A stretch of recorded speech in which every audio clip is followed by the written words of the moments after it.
Oh, look at that. Oh, we're gone live, everyone. How you doing, everyone? This is the Barracks Podcast today. Bit of early start. How's it going, everybody? But, yep. I'm hoping I'm going to stay in here because even though it's not as windy as we're having in Wellington, we'd be having severe, small power cuts around here. They're still trying to fix. Oh, yeah. They're still trying to get people off the power lines because they're kind of blowing up on it. And the poor buggers are like, get them off. They don't listen to the government. They don't listen to the news. They don't walk out when it's red warning. The next minute you watch people just fly off the sky like, what the fuck? But welcome. Today, we've got Kiwi Jedi Custom Campbell, but we've got a special guest today. We've got a guy who does a bit of 3D printing and all that. So this is going to be exciting. We've got Brett. How you doing, Brett? Oh, good. What about yourself? But bro, also this guy is an ex-high school buddy of ours too. Very much so. You've got to get round to it. Yeah, mate. And it as well. We got Mr. Ronnie in the house. Hey, Ron, welcome aboard. How you doing, mate? I haven't seen you for a long time. I'm going to take this off. How you doing?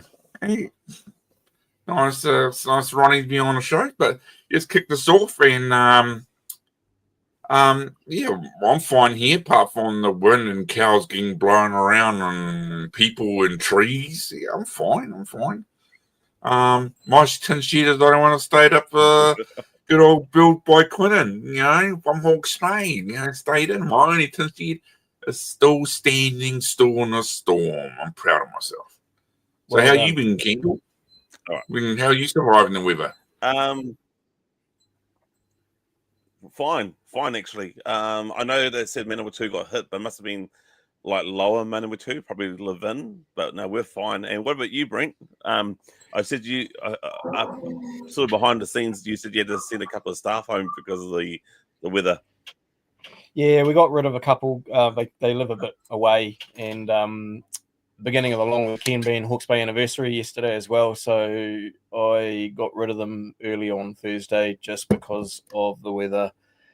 Get them out, get them avoiding that traffic, and just being safe over the weekend. Because it was pretty horrendous at times. Big wide open. They got to go past the Takapau flats and things like that. So yeah. When you're hearing about the trucks getting tipped over, it's and pretty massive sketchy. Trees too. Yeah. Funny you say that. I went for a mountain bike this morning. Through Tomato Peak, and there's a few of the old pine trees up on their sides and things across the tracks. So we'll see how they go clearing that. Oh man, I need some extra firewood, but it's pretty far away from me to go back. It takes a while to dig it out of those gullies. Well, no, it's not very far, but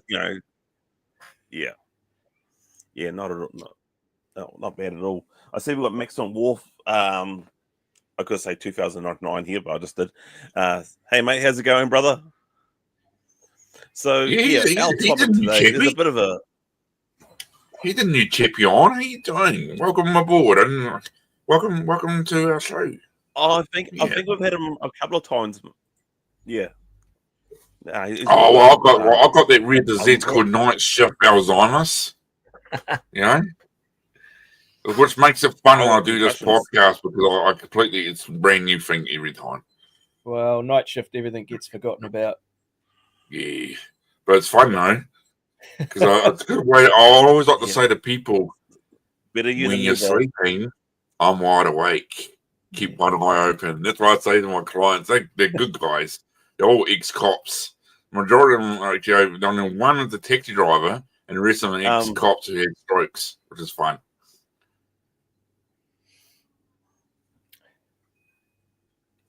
Okay, bro, you're good? Yeah. Yeah, I was wondering, you guys frozen, like. Yeah. Bro, I think you froze a little bit there, okay? Yeah, I'm good. Yeah. Okay, let's get on with the show. Yeah. Because it's kind of gone quiet from you guys. So let's talk about what do you do as a hobby, Brent? Do you do a bit of 3D printing, or do you do it full time? Is it a full time job, or do you do it as a hobby? Well, I've got a full time job as an engineer, but I needed to find something to do outside of work, so I decided to go and have a look at some 3D printers. And this is a few years ago when it was pretty early in the days. And I was talking to Campbell before, just explaining that back in the older days of the 3D printers, you basically had to build the thing yourself and program it yourself, calibrate it yourself, and then throw it out the window when it didn't work yourself. But nowadays, you can actually go and buy a pretty decent piece of kit for less than $1,000.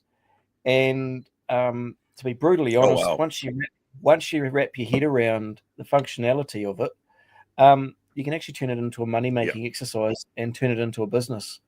It's not just insane, mate. Press play and go. It took me a good couple of years to get to where I am with it now. But once you got your head wrapped around the concepts of it and the different material qualities, you can make lots of useless stuff. But then I've specialized into making a lot more engineering side of things, basically fast prototyping. Parts that are not available anymore, bits that you can't find. A business has a broken bit. Let's say I can scan it, or I can rebuild it in CAD, print it in an engineering material, being something like a nylon or a carbon fiber impregnated nylon. So it's plenty strong, plenty robust. Their machine's back running. Then they can go and find something else that's a little bit more permanent. But it really now you can go and find machinery that's quite easy to get started, because you're not having to. There's two trains of thought with the 3D printing. There's you like to tinker, or you like it to work. I need stuff to work. Yep. I used to have it as a hobby to play around with the machines, but now I need it to do a job. And when it doesn't do the job, get rid of it. I'm getting a lot of be kind of handy for people who are trying to but what's what I'm looking for, to reinstall cars and trucks and stuff like that, where the parts are hard to get. Especially when it comes to interior of the car and the around the little wee nooks and crannies. Well, I was going to say with my old job on the farm, bro. So we got a lot of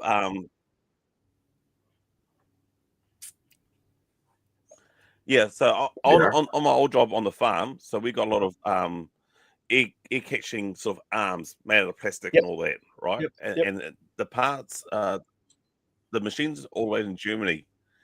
So we had to literally send shit away from Germany. So like your way of doing that, we could send the parts to you. Well, I don't work there anymore, but if I knew that, we could have sent it to a company here in New Zealand, a company that like can, yourself. They would have scanned it, and then we would have been back in business. Correct. And that was made out of plastic or carbon, and and that's the way that it works. Is 3D scanning has now come, really quite attainable. Once you get your head around the concept of how it works and the limitations of these tools, you can, as Gwen would say, you can basically scan car parts and print them in the same material that was made, that the car part was made, whether it was injection molded originally, but you can modify it, clips and clamps and things like that, cup holders and stuff that fit in the little nooks and corners of your own specific vehicle. That's where it comes into its own. That's so for the likes. So for the likes of like something as little as this alley viper's mast here that is constantly missing all the time. Where is it? Over there. So I could sort of show you or bring you this to you, and on your scanner we'll get you onto Solo, and you can show us the scanner right now if you're keen. I'll just pull it out. It's in little bits. effectively just take, that's the scanning head, and you possibly can see there's multiple little cameras. So there's laser, there's IR emitters, there's 2 for stereoscopic, there's ultrasonic, and pretty much what that will do is you'll have your part and you'll rotate it while moving this, and it's what it does is it makes what they call a point cloud. So it's looking at all the actual distance information on what you're scanning. It'll pick up a lot of other rubbish, but in post-processing, you get rid of that. And then once you've scanned it with this tool, you can then send that into your CAD software, sort of sitting in the background there. And then you can tidy it up inside of that to give you a better result. And then you would slice that, which basically the software has a good hard look at it, and it's finding what it needs to do to make the code to send off to a printer. So it's just having a bit of a cook there. I should have put some, we'll jump over to this one here, if you can see it. And then if I jump through there, there's the tool path of bits and pieces. So it tells you what it's doing. Oh, wow. The model is, they're not hollow. There's what they call an infill inside. So that's basically it's making code that the machine can then send to the printers that the printer understands. And the printer, all that's doing is taking what this spits out, and it's telling it to move this far, this direction, this high, at this temperature, and how much to push through the nozzle. And that's really oversimplifying it. But the whole process is, yes, you can scan, and the thing is you can make stupid little things like this, little fidgets, that's all done. You can just sit there, pretend to be firing a trigger all the time. Because of the material properties, you can have your own spring and everything in there, and that's fully printed, no metal parts in there. As to test material functionalities and the like. So it's actually quite a cool hobby that cool gadget. Can turn into income. So, and to be honest, when the printers are running, I've got them not running because they're quite loud. There's 5 of them sitting over there. Can get quite loud. Yeah. But once you've sent all of the files to the printers, it's passive. You walk away, leave it, wait till they finish. Some of the prints can take up to 2 to 3 days, depending on the size of the model and things, and some of them can take 20 minutes. So how many printers have you got? So my big one can do a 300 millimeter cube. I don't run that too often at that size because really it's helmets for cosplay. That's what that size is perfect for. Making Mandalorian helmets, making rather than making a helmet on the smaller printers, which is chopped up into parts that you then glue, you can on the bigger printer make it in one piece. And and there's a lot less post processing. And then there's the other printers that I've got that'll do multiple colors as well. So we don't do that too often.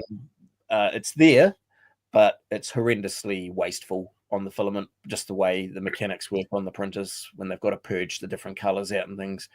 But the capability is there. And again, like my most expensive printer would be $2,500 about, and the cheapest one's $600. And they all have they've all got their ideal workflow. The small one's great for doing little fidget things. The medium, the other 2, they're all the same size. Yeah, perfect for that. Oh, also like this Cobra Hot. Yeah. And it's amazing how they can just come up like that, be detached. I love them. I would love to get into 3D printing, but as I said, small house, not much room. Mate. Well, mate, if you've got a laptop, probably to call on your services because I've won myself a box lot full of G.I. Joe vehicles, and I'm going to meet the guy up when we do the toy fair in New Plymouth next month. Yep. So even though I've got one of the planes I'm looking at right now, if it hasn't got all its missiles, I can just bring the plane to you, come over there for a visit, quick beer and chat and all that, bro. And I but definitely probably to call on your services. Yep. We'll hash out a fee. Yeah. The really cool thing about the 3D printing community is a lot of the work has been done for you already. There are places, repositories, Yep. For example, thingiverse.com or Printables. Someone's already made that file. Yep. And you can download them for free. And you can spit them out yourself if you've got a 3D printer. So you can download it for free. Yeah, there's a lot of places. There's some paid repositories, but there's a lot of free stuff. And again, I was just having a little look at if I jump over to here, if I go to the likes of Maker World, which is one that I use, and I'll just punch in G.I. Joe and do a little search in there. And so someone's made there's a Cobra Command helmet ready to go. Cobra Commander, you can go Jesus. back. Someone's done the classified Triple T 6-inch scale for Sergeant Slaughter. There you go. Stuff there. That's insane, mate. That's what I mean. Jesus. Like, there's a lot of people that have done the work for you already because they're already fans of what you're into. So, and Someone yes, just a 3D asked, printer can a can print a 3D printer. Yes. What? Yep. Okay, that's impressive. There's a chicken and the egg situation there. So if a 3D printer can print a 3D printer, where did the first 3D printer come from? But technically, yes, a 3D printer can print most of the parts to build another 3D printer. Yep. But as you're saying, so another thing I've got, mate, is I've got this massive Crusader ship, right? And I'm missing 3 of the back fins. Yep. And a few other bits and pieces. But this part here, I don't really care about. But the fins part, that's something I think I've sent you a photo before. See, the beauty of that is if you can find as many photos of those parts, I hate the term. You can actually tell AI. You can get AI to look at all those pictures, stitch them all together, and spit out a 3D model. That then you can send to your slicer and print. You might have to tickle it, but the technology now in the AI is I can actually use AI from a photo to tell it to stitch, look, figure out what the other side might look like from a just two-dimensional picture, and make a 3D model in the computer from that, which then I can slice and send to the printer.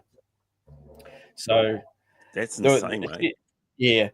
The problem, it's not a problem. The stuff you got to watch out for now is copyright. There's a very fine line with copyright. That is the same with that's the same with doing YouTube videos and all that. So you got to watch out with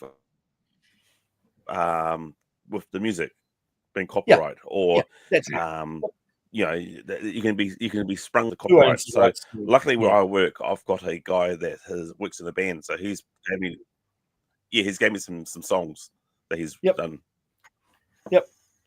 And YouTube has its royalty-free library that you can leverage, pull tracks out of. That's where I get my mountain bike music that'll stick to me cheesy mountain bike videos, rather than having copyright strikes on anything. You can go and find something that's near enough to Katy Perry doing something if you wanted to. But that's true.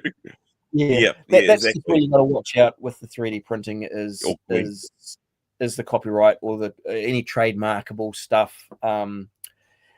I do, let's say, quite a bit of what should I call it? Danish interlocking blocks. There you go. Danish. It interlocking rhymes That's with a pego. mouthful. Oh yes. Oh, we know yes, the famous yes. Scandinavian Yeah. toy. Yes. Okay. So stuff like that. Oh, yes. Because that's my pastime. I do a lot of Lego. I like Star Wars and I like Lego. So those two things. But funnily enough, you find some of the Lego that you buy now in the box is missing parts. They'll send you the part free of charge and everything. But I want to finish it. So Eventually they'll send you the parts. Yeah. I'll just print a part. Yeah. But yeah. But I never do anything that people ask, can you print out this set? Technically I could, but I'd never do it. Because of the copyright and the trademark and the stuff. Same as with Disney. You got to watch out with Disney. So there are a lot of people that print Disney stuff and they get pretty smashed. Disney will come after you as an individual. So the little things you got to watch out for. Hence why I've gone to more the engineering side of things. Things that are out of production that I'll reverse engineer, that'll work, but it's different enough to avoid trademark, copyright, trade stuff like that. Here's a prime example. I know this guy who had bought a Kenworth truck, and he did it up, and he's a diesel mechanic, and he did the outside of it perfect. Bloody beautiful, engine was running well, but he said there's a problem. And I said, what's the problem, mate? You open up the truck, and I looked at it and I went, oh dear God. His interior was crap. There was missing parts, believe it or not, even like the thing that did the whole panel and it all this, and he thought about, he did a metal work, which was okay, but he ended up getting it done. I met him about 6 months later and showed me the product. Wow, this is amazing. Where did you get it? From Kenworth. He goes, no, don't sell their parts. He got a guy in Auckland to do it in 3D printing. Everything. And the fact that the guy actually put his truck, his own sort of company logo on it, I was like, wow. And he goes, that's the only choice you got. You have to go do 3D printing because Kenworth don't do that part. No, you find a lot of places. We in my day job, we deal with Alpha Larval, which is most of the time is your dairy farming equipment, but they also do. I work in olive oil, so in olive oil pressing. Trying to get the parts from Alpha Larval at a realistic price and a time frame if something breaks is actually quite unobtainable at times. So the little things that have gone ping, I've just printed them in carbon. The next day they're there and we're back in production. And they, to be honest, they tried to have a go about it. Their rep came and went, and I said, you can't supply it in a timely fashion, or you should have stock of them. We're talking about there's 128 parts in a machine of the same thing that are $500 each. They're little things, and I'm like, it's unrealistic to charge a business that we just call it Alpha Larval pricing. But and then you ring, and then you'll ring them up, and they'll go, "What's this from?" Because their people don't know that they do an olive pressing part or machinery. So those are the things that you just got to sort of watch. But that's where the 3D printing can become very handy, and it's a great hobby. It's not a set it up, press go hobby. There's a bit of a learning curve, but it's certainly not like it was even 2 to 3 years ago. Nowadays, stuff tends to just work. If you're happy with consumer grade stuff that just works, there is commercial things that you can tinker to get faster, better, more. But I actually need stuff that just works because I do not have the time to fiddle around. I need them sitting there pumping out parts. That's the easy way. Yeah. Because of course, being in New Zealand, we're so far away from everyone, it takes ages to bring this shit to us. It comes in handy for you. You can just go and boom. Yeah. And the other thing is the machines nowadays are so much faster. I was doing these gnomes up here on the old machine. It might be 18 to 20 hours to print that. The new stuff now I do it in 4. Wow. I was going to say, I just asked a question. That was a question I was going to ask you, because when I was looking into it years ago or something like that, it took so long to actually print out. But that's amazing. It's going to get faster, I believe. Yeah. They're reaching the limitations of being able to squirt molten plastic out and cool it down. The machines can go a lot faster, but it's actually the physical limitations of the material, cooling it and keeping it going. But when you're able to spit something out quickly now, that's where it's so much handier. Do you have very many engineering firms that come up to you, or you just do the parts for your own workshop? No, engineering firms.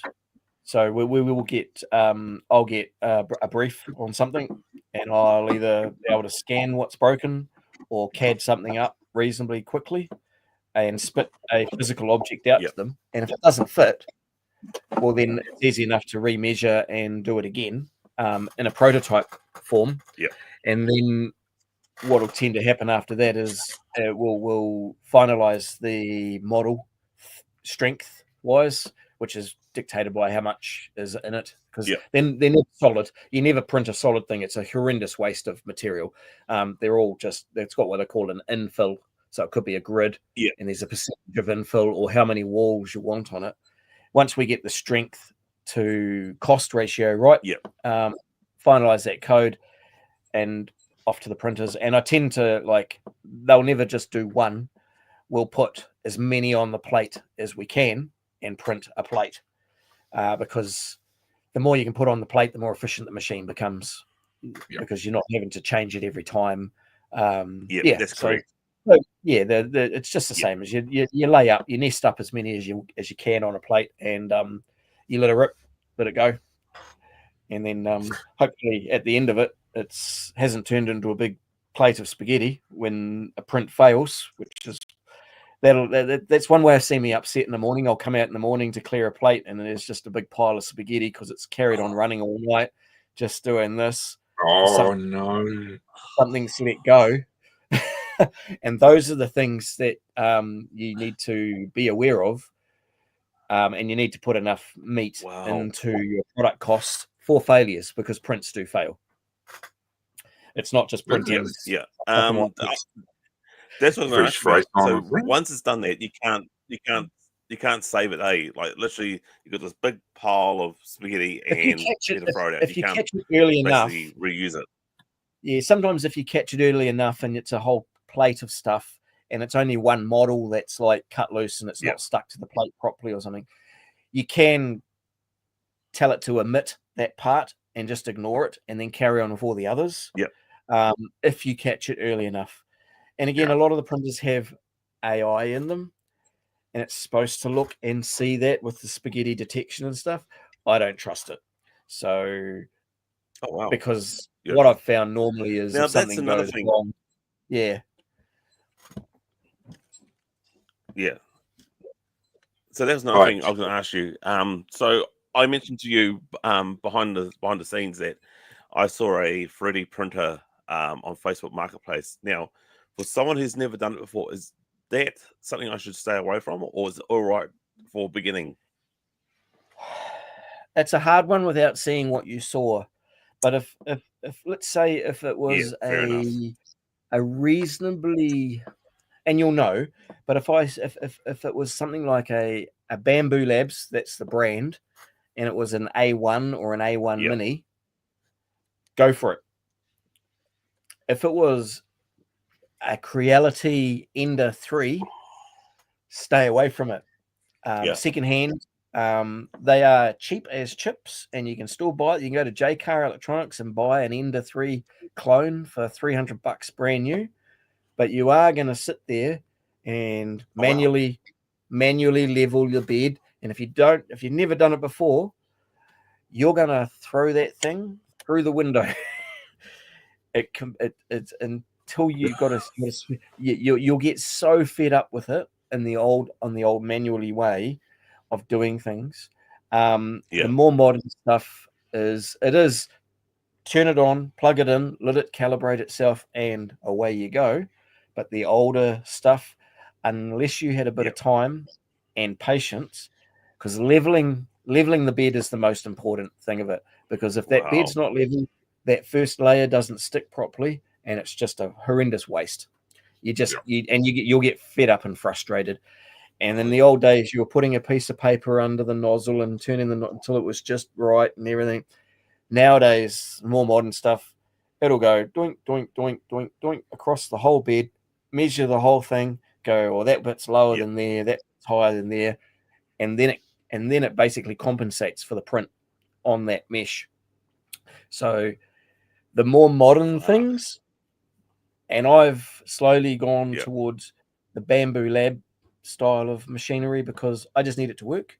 They are what they call closed source, so no tinkering allowed. Whereas the Creality stuff is a open source sort of thing.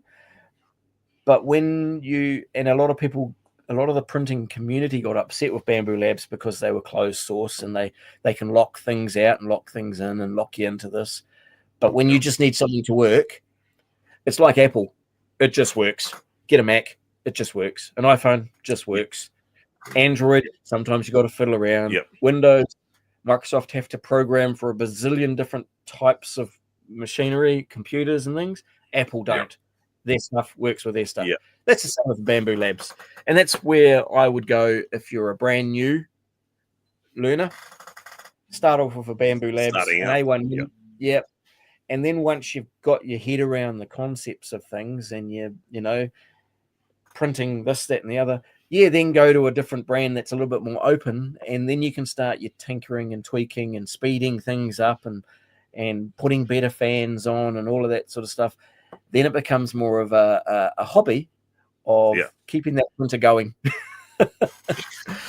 That's the easiest thing, because fair enough. You can get these printers that'll sit there and they will shake themselves to death like a raccoon on meth.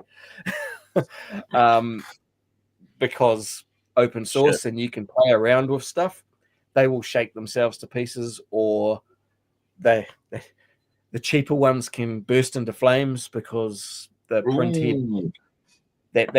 You're dealing with you're dealing with. Let's just put it into oversimplified. The print head can heat to 500 degrees or more, and if the thermocouple fails and it doesn't have a thermal management, it'll just cook that plastic and just burst into flames. That'll never happen on a Bamboo. That'll never happen on a Bamboo Labs or a higher end machine. But some of these cheaper clones, they're made to a price point, and that's why I say these ones that you find on Marketplace and things. Some of the older ones didn't have any of that safety. At one point back in the older days, and you probably would have seen these possibly in an engineering firm. I had an extinguisher bomb, so it would be over each machine, and if it detected a heat bloom that was outside, it would just go and just put the whole thing out, because I was so paranoid about fires. Nowadays they've got a feedback loop, and it will just stop and kill that printer. And some of them, I've got camera, and all the printers have cameras on them now and stuff, so it will notify me and I can catch these things. But in the old days, sketchy as quite worrying if something did. So that's what I mean. And if you do fiddle around, cool, actually. If you do fiddle around and you don't know what's going on, I don't think I need to buy a 3D printer just yet. Not to put you off. If you went and brought a new one, I don't think I need a preprint. Yeah, but if you started off Yeah. with like a Bamboo Labs A1 Mini, that's big enough for most people. And for $700, something that's just goes. You can actually do all the slicing on your phone and send it through the cloud to it. Those are the things that have got That's more cool. modern now. And it's the same with the 3D scanning. The scanning a few years ago was really hard. It was really hard on the computers because of the amount of information that it needed to put through. Now you can actually use your phone and it'll do it all in the cloud, and it'll use cloud processing to do it with. So you can basically edit those point cloud files on your phone, and effectively, if you're in the same ecosystem, you can of brand, you can actually just scan something, and if it's a Creality scanner, you can send it. Yeah, there you go. Yes, I'm just looking it up for you guys. That's an X1 carbon. That's a very expensive one. A lot of people don't need that, but if you look for the A1 Mini, okay, if you went, I'll go and hunt the A1 Mini out for you. Yeah, and that's a perfect starting machine. You guys talk amongst yourself, or I'll go and find it for you. A1. Yep. Yeah, no worries. Yeah.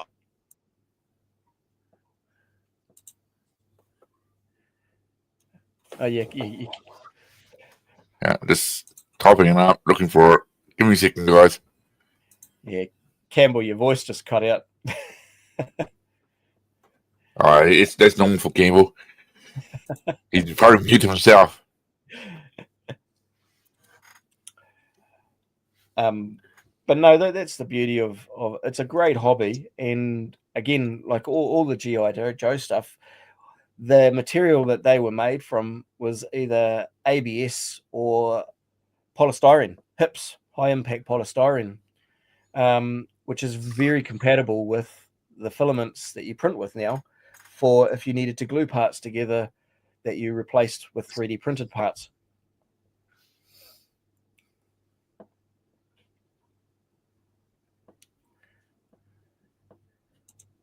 Oh, you've muted yourself, Campbell.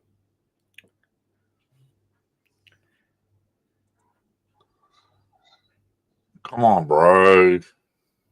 Yeah, your microphone's muted. If he's not glitching, he's doing this. I'm just looking at his icon on his screen. It shows that his mic's been muted. I'm sure you learned a bit more at school than that. Oh, no worries. I'll come back on and I'll show you. Yeah. The one I think you're talking about is probably this one here. Yeah, now you're back. That's it. Oh, that's the A1. Yep. That's A1? Yep. I'm just showing it. People like, this is the A1. It's actually not a bad size. Yeah. Well, it's a 250 cube. So it'll print up that size, which is, and that's without, there's a automatic material. Is it? Bits for Bots are actually my supplier for filament. That's pretty cool. The site that you're on now. That's where I buy all my consumables from. That's really cool. I like that. But I just don't have the room for it at the moment, so I'll leave it alone. It's not bad size. I mean, hell, I shouldn't be buying more vehicles anyway, but I am. But if you had a look, not real vehicles that you drive. But if you pulled up the Mini, the Mini as a footprint on your desk is actually smaller than your laptop. If that's the easiest way of putting it. Oh, is it really? Yeah. So if you can fit your laptop on your desk, you can fit an A1 Mini on there. Yeah, it's just got a smaller bed size of, I think, from memory, 180 cube. And again, a lot of the stuff that you would be printing you'd fit 20, 30 of them on the bed anyway, and off you go. And you'd print all of those and you paint them up yourself, and then you become one of the people that do all the Warhammer 40K and print and paint their own figures. much to Dungeons and Dragons annoyance. Yeah, I've seen that.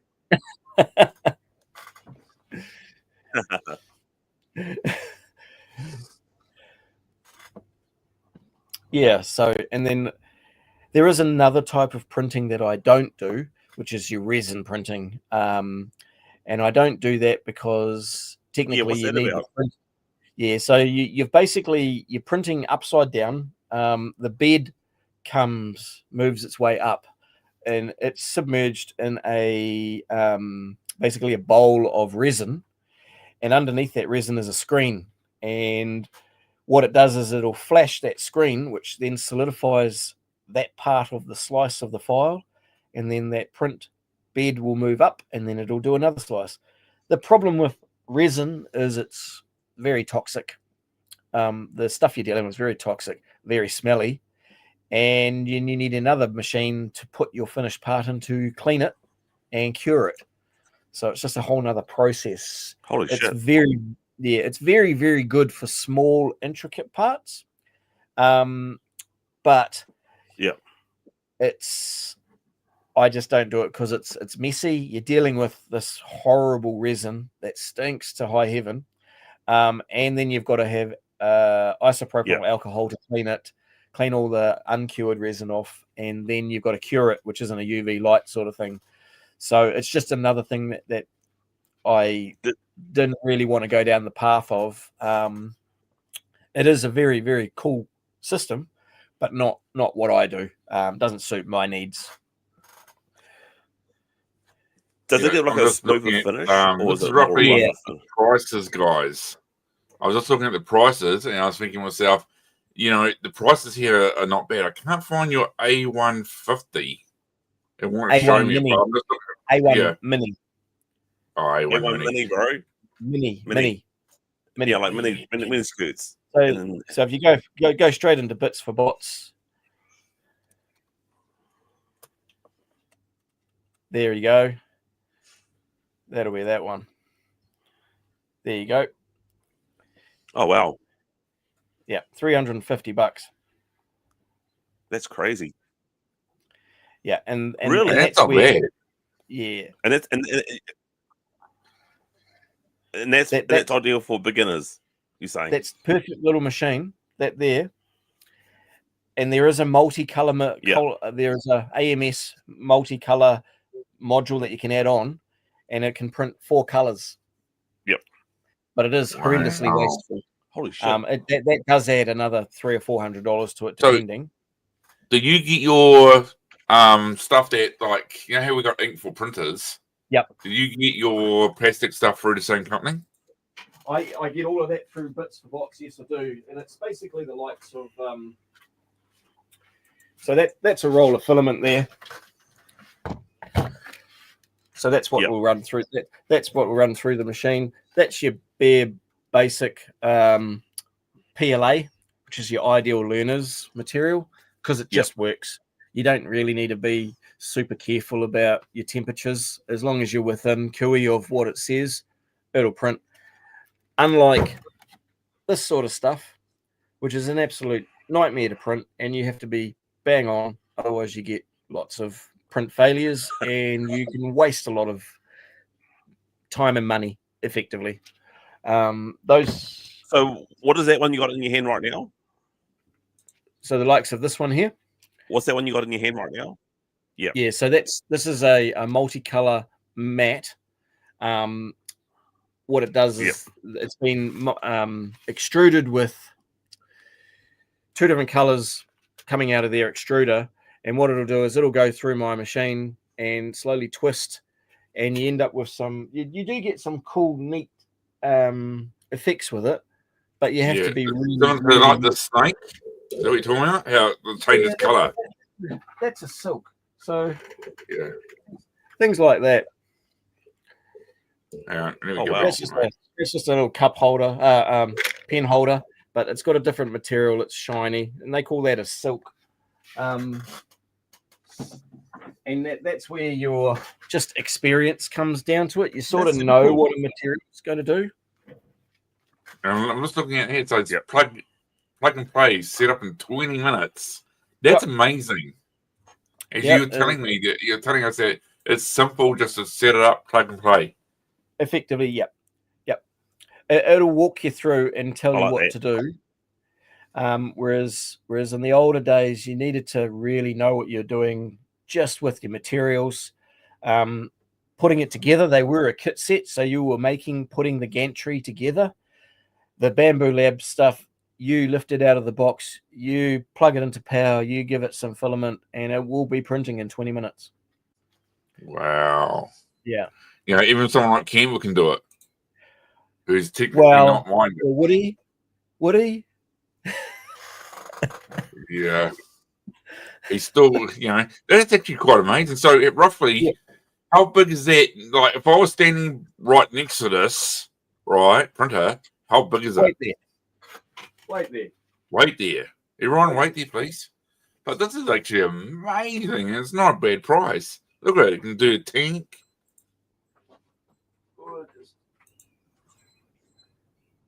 It's pretty awesome, guys.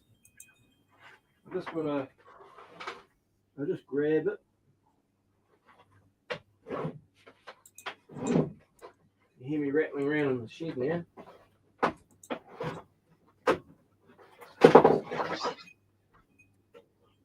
And it's roughly, like you said, it's about $400. But be honest, you probably get your money's worth out of it. The stuff that you can do for not only for yourself. Pretty much. So I want to get. I'm into.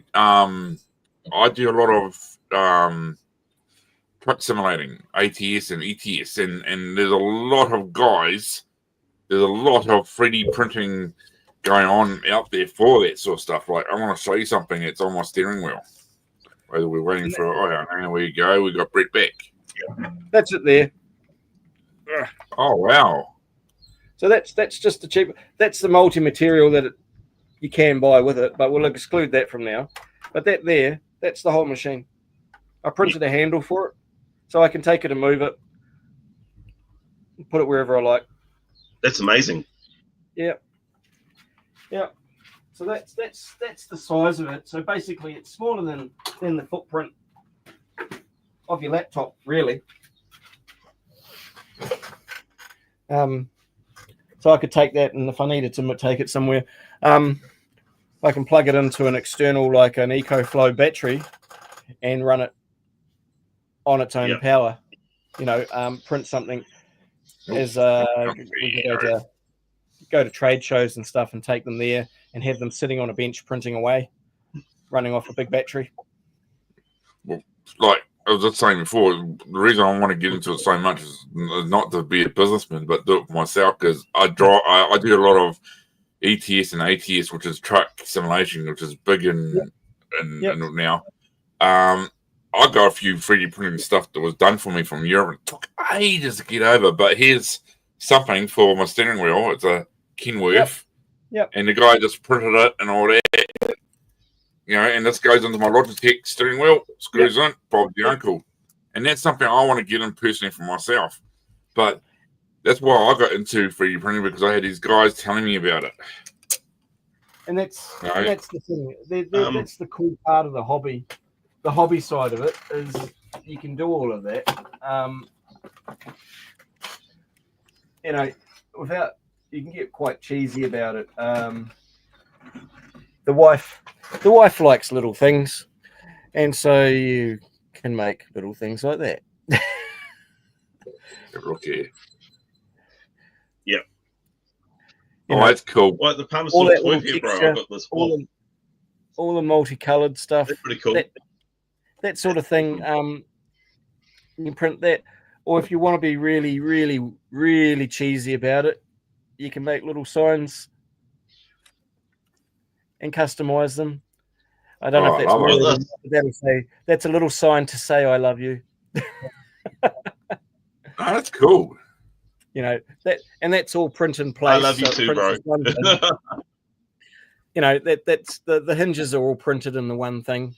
So you don't have to assemble any of that. That'll just print flat, and you just click, and there it goes. I'll tell you this right now. Here's an idea for you. And the reason I'm mainly reason I'm getting the 3D printing is my fiance, my girlfriend, is a school teacher. And she's asking me, can you do this, we can do that? And she's like, well, I'm keen to buy you a 3D printer and all that, but we were looking at the time back in a few years ago, the size of it, we didn't know nothing. But in that side, you should go and find out. There was school teachers around you that just want things like what you just made. And that's the other thing. A lot of the schools, intermediates and upwards, would do. It's all this the STEM stuff, science, technology, engineering, manufacturing that they get into.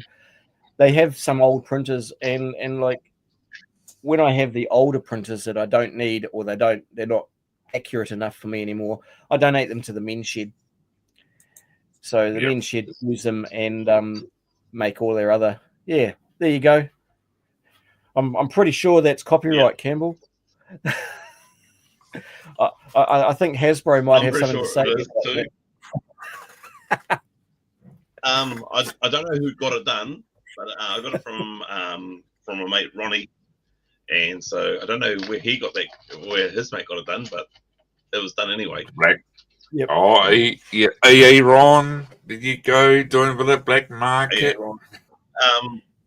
But yeah, the reason why I've been fascinated with 3D printing, I'm not going to say I'm going to go into it all the way, but like for example, the spaceship Crusader, you know, there's some parts I'm not going to be able to make myself. I've got to be fair. There's some parts like the mask for the alley wiper. As much as I would try to, I don't think I'll ever make it as well as it is. If you know what I mean? Yeah. And that's the beauty of it. Like the old way was you'd start off with a part, and it would be removal manufacturing. So you'd send it to a CAD machine, and it would mill it all the way out to make that part. 3D printing goes the other way. It's additive manufacturing. So you're making it from a nothing and building it up.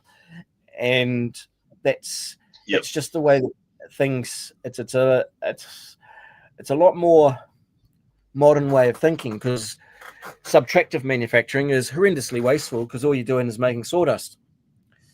Additive, you're only printing what you need plus any supports that need, because you can't print over fresh air, so you have to make supports that will hold a cantilever up. But for example, some parts that I've printed, the original part might be 60, 70 grams. My 3D printed part might be 7 or 8 grams for the same strength, because it didn't need to be solid. And so the cost effectiveness steps into it there, as well as you can, because let's say injection molding, that's going to be a solid part because it's injecting it into a mold and filling that cavity. Whereas 3D printing, we're only printing it to a strength. So you make the amount of walls that you need, and then you can fill that void with, I try and really only run 10% infill. Some people want a lot more, and they'll pay for more just to give it some heft, some weight. But strength. If it doesn't need that heft or weight, it's the same strength as a solid part.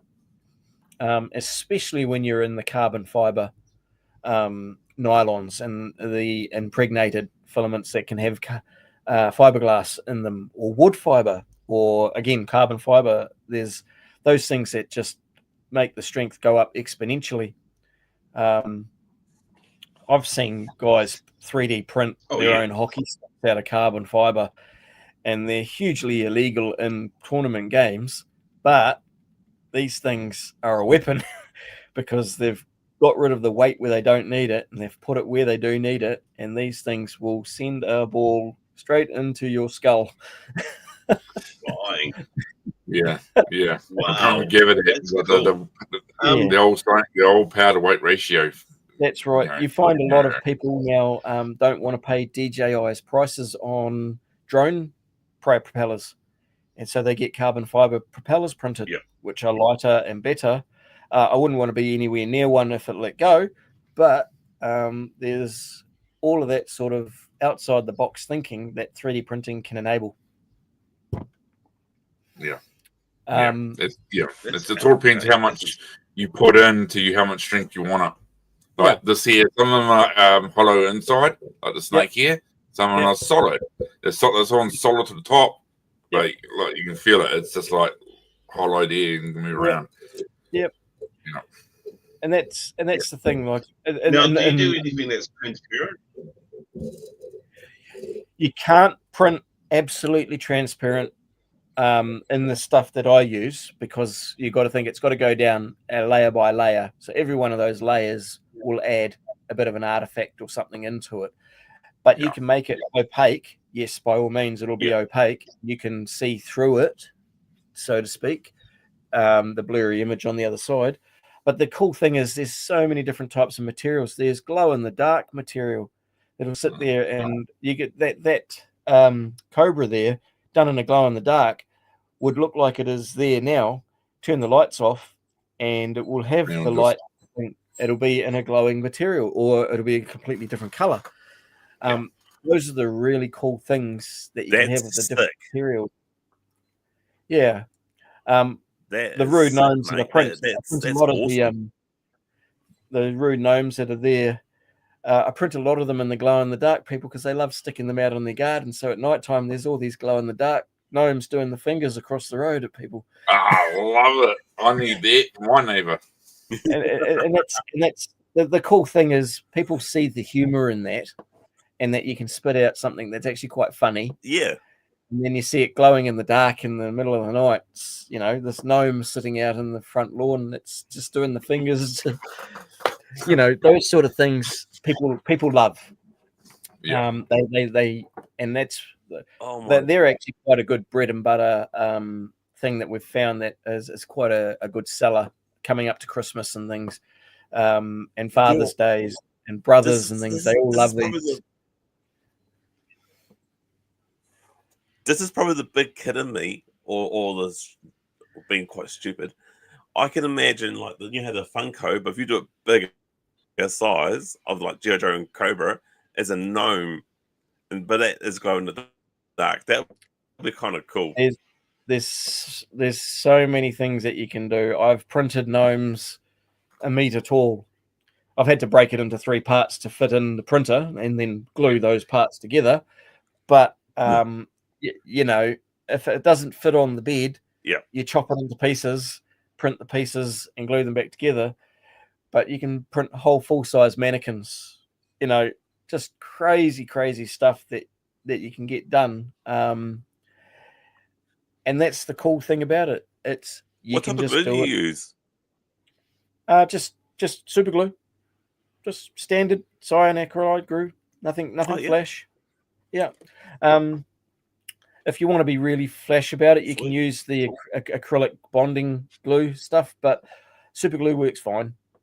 Sometimes it'll bloom and leave a bit of a white bloom on the plastic, but you can take that off by just spraying it with isopropanol. It's the fumes that actually, funnily enough, leave the white bloom on it, so you can get rid of those quite easily. The white bloom. You find it. You find that you get that, and it's just the fumes from it. And if you do it in a cabinet with an exhaust fan on it, you tend to glue it, put it in there, and it won't have a chance to get fumes on it. But it tends to only do it on black. I find that it's really obvious. Yeah. If you do it on other material, on other colors, it tends not to show up, but black definitely does. Well, here's something that's cool that I found on the net. So I found this on the net, and the guy does it 3D printing. Like, everyone sees me when I have my little flip-flop sunglasses. You know, the old, this one here, you know. Yep. The old crop one. So I found this guy who does 3D printing these. Yep. You know, cool ass, and like this, and all it does, he measured it for my glasses. Yeah, right, Bob's the uncle. There you go. Yeah. And this fits right over. And I can look like I'm wearing those sort of sunglasses looking around, and they have no idea I'm wearing glasses. That's what 3D printing can do. Yeah, you look macho man, brother. Yeah, well, macho. I'm trying to get one. He can do this. Yep. You know, it's black. And I'm trying to get one where, you know, there you go. So does that I just want to be like everyone else is wearing those big just basically print out spraying? That's printing the He frame. printed the frame. You find the lenses and get them put in. Yeah, he just found the lenses, which is Yep. one of those some of those ones cool. that you see them selling. Yep. He got those lenses where you see them the expensive. He Yep. saw some cheap versions and he just 3D printed it. So I'm a fan of That's out Oakley. the gate, mate. That's my brand of Yep. sunglasses. Yeah. So Yep. I'll print my own Oakley frames and I'll reuse their lenses in the frames. So if I like the looks of those frog That's skins clever, in that mate. color, I have scanned the frames. Yeah. Thank you very much. They're called Brockleys now. Can't I mean- call them Oakley, so they're Brockleys. They broke. Brockleys. I mean, yeah, look. Yeah. And all it is, the guy just made it a bit bigger so I can fit my glasses over, and no one's wiser. No. No one's wiser. And that's the beauty of it. Well, I can That's pretty cool. there's really crazy stuff now that you can do with another material, which is TPU, which is a flexible material, and you print your own shoes. Ooh, yeah. Yeah, We just done that. Print your own shoes. Print your own shoes. Yeah, It's one not of cheap. Crocs. Yeah, You can print your own Crocs. Print your own shoes. Print your own sneakers, depending on the material, on the flexibility. There's different geometers of it that you can run, but yeah, there's some cool stuff that you can do with that because the materials are out there. It's just figuring out how they work on your printer, making your profile so you know that works on your stuff, and away you go. And that's YouTube is your friend. You jump on YouTube. Yep. Yeah. Yeah, and YouTube, God bless YouTube. Like, not only can teach you to nearly fix your car and blow it up, but you can teach you to 3D print. That's right. Yep. Yeah. Just don't even try and Just and another consider. question, bro. Yeah. Yeah. Just going back on the question on the scanner. I know we're going backwards and forwards, but say the shield that we've got here. Now, if you scan that, can you make that bigger? Yep. So the scanner Like, can will you make print it that. so it's bigger. So the scanner will scan that file, and as I said, it makes what they call a point cloud, and that's just all the information that's there. Then you send that off to the next step, and because it's not like a JPEG photo, it's more like an SVG. This is in the 2D language. Yeah. So rather than having a JPEG, which is a bunch of 3D. dots, it'll make a SVG, which is geometry. So you've got the geometry there that then you can just scale up or scale down to make whatever size you want without it losing the information that's there, because the whole thing just scales. So instead of it being 2 millimeters from here to here, you tell it to be 2 centimeters, it will stay the same in there. Whereas you tried to scale a low resolution JPEG and blow it up, it turns into a pixelated mess because the information isn't there. Or if you scanned a super high JPEG, the file size is astronomical. But if you're just sending geometry data, which is like SVG or STL in the 3D printing side of things, you can scale that up and down. Yeah. So if we look at it as an example on And that's sort of this one here, so that there is just, that's the standard size, but I can tell it to go, let's do 150% bigger, no difference. Wow. So there's no difference in that. It doesn't fit on the bed anymore because I made it too big for the printer. Jesus. Yeah, but you're I can scale to whatever you need, or you can do it. So yes, if it's the correct file format, being in that geometry data format, you can make a full size shield. That's how most of these cosplay people make their costumes. They go and get a Action Man figure scanned into its parts, and then they blow those parts up and print them. Yeah. like this. So I was thinking about like this small shield can be Yep. bigger for the Yep. Action Man size, Correct. and Yep. therefore, with your help or anybody else's help, made a custom alley viper. Yeah. And that 12-inch style. Yeah, and that's the beauty of it. Like another thing that I've come across that's quite cool. Like I'm Transformers. I like the Transformer Generation 1 sort of stuff from way back in the day. Yeah. With your original Transformer bits and pieces, a lot of the missiles or the battle armor is all broken or missing. But I'll scan it and I will print it, and those parts are back. But then I can also completely reverse engineer a transformer by breaking it into its component parts, scanning that, printing it, but scale it up 300%. So effectively have a man-sized Starscream. Things like that. Wow. Those are the cool things that you can do. That's cool. A lot of people they print their stormtrooper armor. Yeah, that's wicked. For all of that stuff now, where it used to be made out of vacuum forming, making a mold, vacuum forming the acrylic and all of that. Well, now they're just printing them. They're printing their own armor. Yeah. Again, that is because I've got a vehicle which I've got a vehicle which I'm going to have to make my own canopy mold, I guess, and then we're going to place it in Palmy Bro, which will do a vacuum sort of clear canopy for me. I just need to make the shell. I just need to make the mold itself. Okay. And it's only like 30 cents, and that's the thing. As my older jobs, worked at a firm in Napier, Classic Plastics, and we did all of that from the with the vacuum formers and the roto molders and all the plastic manufacturing side of things, and that's what gave me the grounding in the material properties and the problems you can have with different materials in the 3D printing world.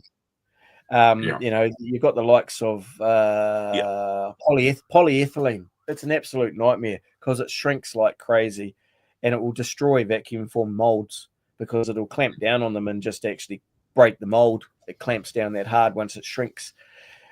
And so that's where you learn the different material properties of what you're trying to make. A lot of the stuff now, the 3D printing cosplay costume stuff is made from ABS. So it prints well on the more modern printers because it does have a problem with warping and shrinking, but a lot of the modern printers are now enclosed. So they are able to, they've got a temperature controlled chamber, which was the first printer that you pulled up on that site. That was carbon, and that's when you're in your couple of grand sort of thing. Yeah. And that's the beauty of it. And outside of my day job, we have a 3D printing manufacturing company. We've called it Munch 3D, just to be a little bit different.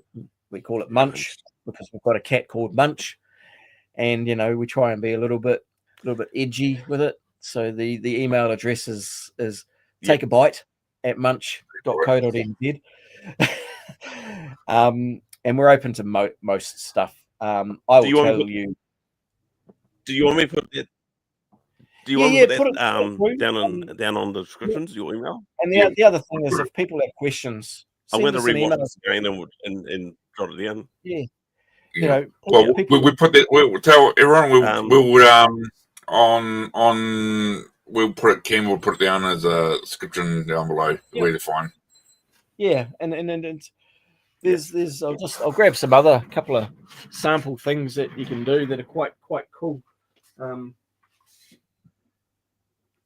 This is amazing. So, let me just bring it back up to what we were actually talking about, like that deer. How they used to be big, but now they're just like really good size. Yeah, that's a perfect size for a learner. For someone that 99% of stuff you'll do will fit on that bed, and all of the stuff for the G.I. Joe size things, they'll fit on that, not a problem. And if they didn't, guns. Yeah. And you can break them down into component parts and just put them on the plate as needed. Whereas the bigger printers, again, the bigger ones I do are for the helmets or the bigger parts. But to be really honest, most of the stuff that I print in the engineering side of things would be, maybe 150 cube. I don't use it all. Can they be quite brittle as well, or it depends on what you're depends on the material that you're printing. Yeah. If you get cheap material, you're going to get cheap. If you get good, the likes of, if you're printing in PLA is a really good material, but it doesn't like any heat. Good question. It doesn't like being. You can't print car parts for the inside of a car in PLA because it gets too hot and it softens and warps. So for example, I had a mate who I got a Suzuki Swift, and we travel around, we hang around. And I open up his bonnet. I'm like, ooh, you got a little engine cover, and you got your personal name on it. And he goes, yeah, put it all fresh. He did it off and fresh. Well, a month later, I looked down and I said, hey, what happened to it? And he showed me it was melted. And I looked at him, dude, heat, hot. You can't do that in your engine. So in your car, yes. Hey, bro. So that material you'd printed in there's a question for you, Brent. Polypro. Yeah, I can see. It's not that hard. Basically, if I'm going to use the Bamboo Labs printers because their slicing tool, which is called Bamboo Studio, it's free. It just works. If it doesn't fit on the plate, they've got in the actual slicing software, you can tell it to cut the model at a point, and then you can just split the model and turn it into two plates that you'll print. So you'll have one half on one plate, print that, and then tell it to print the other plate, and then glue the parts together again. Or if you got really good at it, you can actually do press fit interface parts, so you can just click them together. But I find sometimes the accuracy isn't quite there, so I print them flat and then just glue them back together. And to get rid of the seam, you can just run a hot air or a little gas flame around the edge, push it down with your thumb, and that seam will disappear on PLA, especially because it's so soft and easy to. It's quite malleable. Just don't overheat it, because then you'll put your finger through it. But little things you can do. It's actually quite simple to do in the software. Whereas in a couple of 3 years ago, it was quite tricky. You had to know how to use CAD to break those parts into smaller parts to fit on the printer. But nowadays, you can just tell it to split that part, and away you go. I mean, this is what they're talking about. Bamboo Studio, guys. That's it. And that's a lot of the slicer software is the same. They've just put their own spin on it, because the Bamboo Studio is based off what they call Orca Slicer, and so is Creality Slicer, which is a different brand. It's all samey off the original open source, but they've just put their little bit of magic on it for their own printers.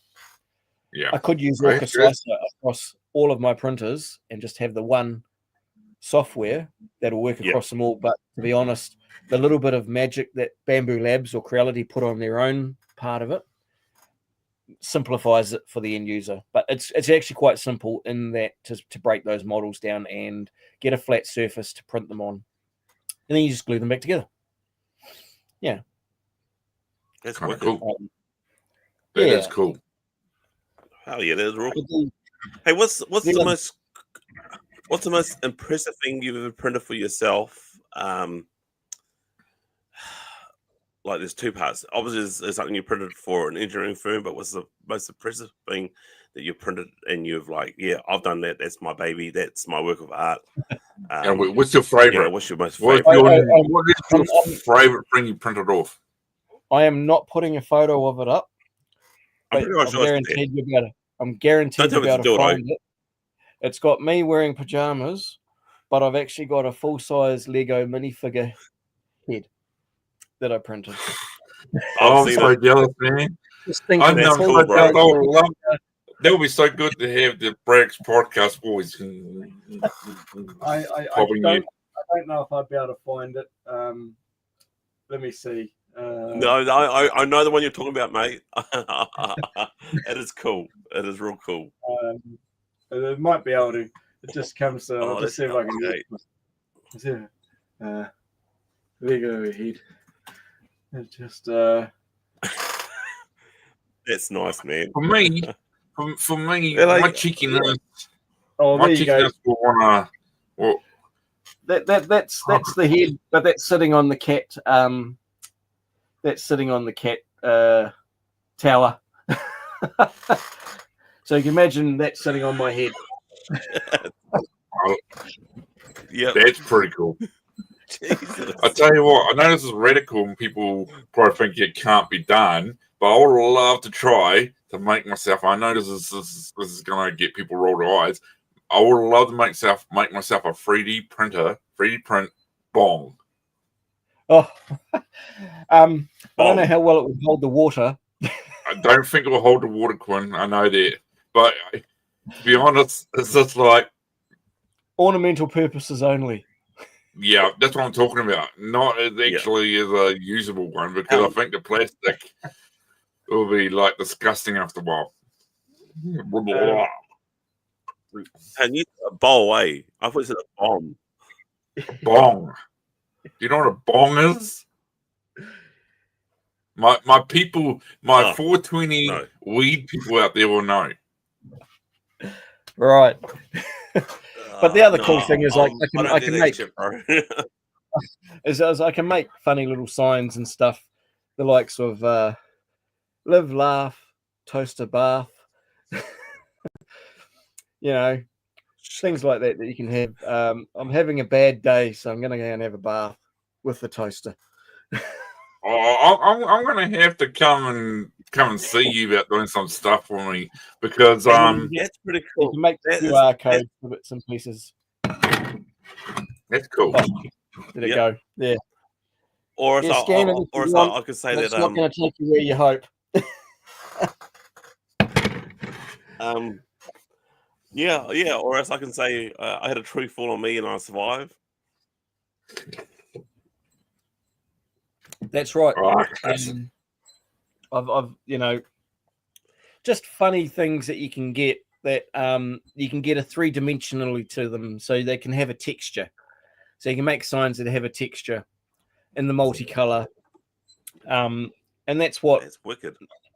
That sort of thing that you can have. It's just different enough to be different. Like I do a lot, as I was saying before we kicked off. I print a lot of the Mandalorian or the Stormtrooper or Darth Vader helmet type things, but they sit on your tow bar, so they cover your tow ball. So you're driving around with that as a tow ball cover. So things like that, people love. They love seeing that. And again, the rude gnome sitting on your tow ball, flipping the bird to everybody that's behind you. Oh, love that. I tend to have them on the back when I'm on the expressway passing Ford Rangers. Yep. Yeah. I've just thought of a few other things like you can do, like the Pac-Man or Pac-Man ghosts. That's right. The tow ball. There's heaps of things you do. And if you've thought an about Cobra it now, head for yourself, bro. Yeah, that's right. If you've thought about it now, somebody's probably already made the file for you somewhere that you can find and just download and print on your own printer. That's the beauty, because it's actually quite a really neat community out there that you can have with. And 99% of it is free. There are paid repositories where the model quality is a lot higher and a lot better, because they're done by professional CAD designers, and you'll pay for that model. But that model might be $5 or $10.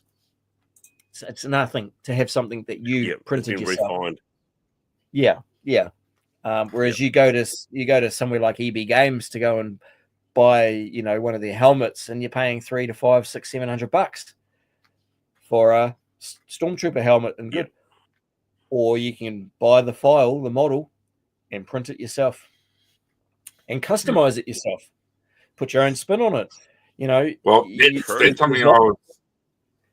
There's lots of Stormtrooper helmets out there, but there's not many Hello Kitty Stormtrooper helmets out there. Oh, my girlfriend, she loves Hello Kitty and Jim. She'll love that. Oh, there you go. My daughters are into. Yeah, my daughters are into Hello Kitty. Like they're just turned to them like insane. Yeah. Oh, look, my wife loves Hello Kitty, and I'll find Hello Kitty stuff that's slightly off kilter, let's say, and print it out for her. Something that's a little bit sideways. She also loves all the Halloween stuff. Man, I'm printing. Oh. Yep. Halloween. Zombie hands. Have that coming out of your front lawn. Oh, shit. Oh, wow. That sort of stuff. Imagine that load of Dark Pro. Insane. That's what I mean. It's such a cool hobby that I've turned into a money-making exercise as well as a business. Yeah. But I still like printing the dumb shit. Yeah. If that's the dumb stuff. Yeah. Because it gives you pleasure. pleasure. Into that. Yeah, the silly stuff. Yeah.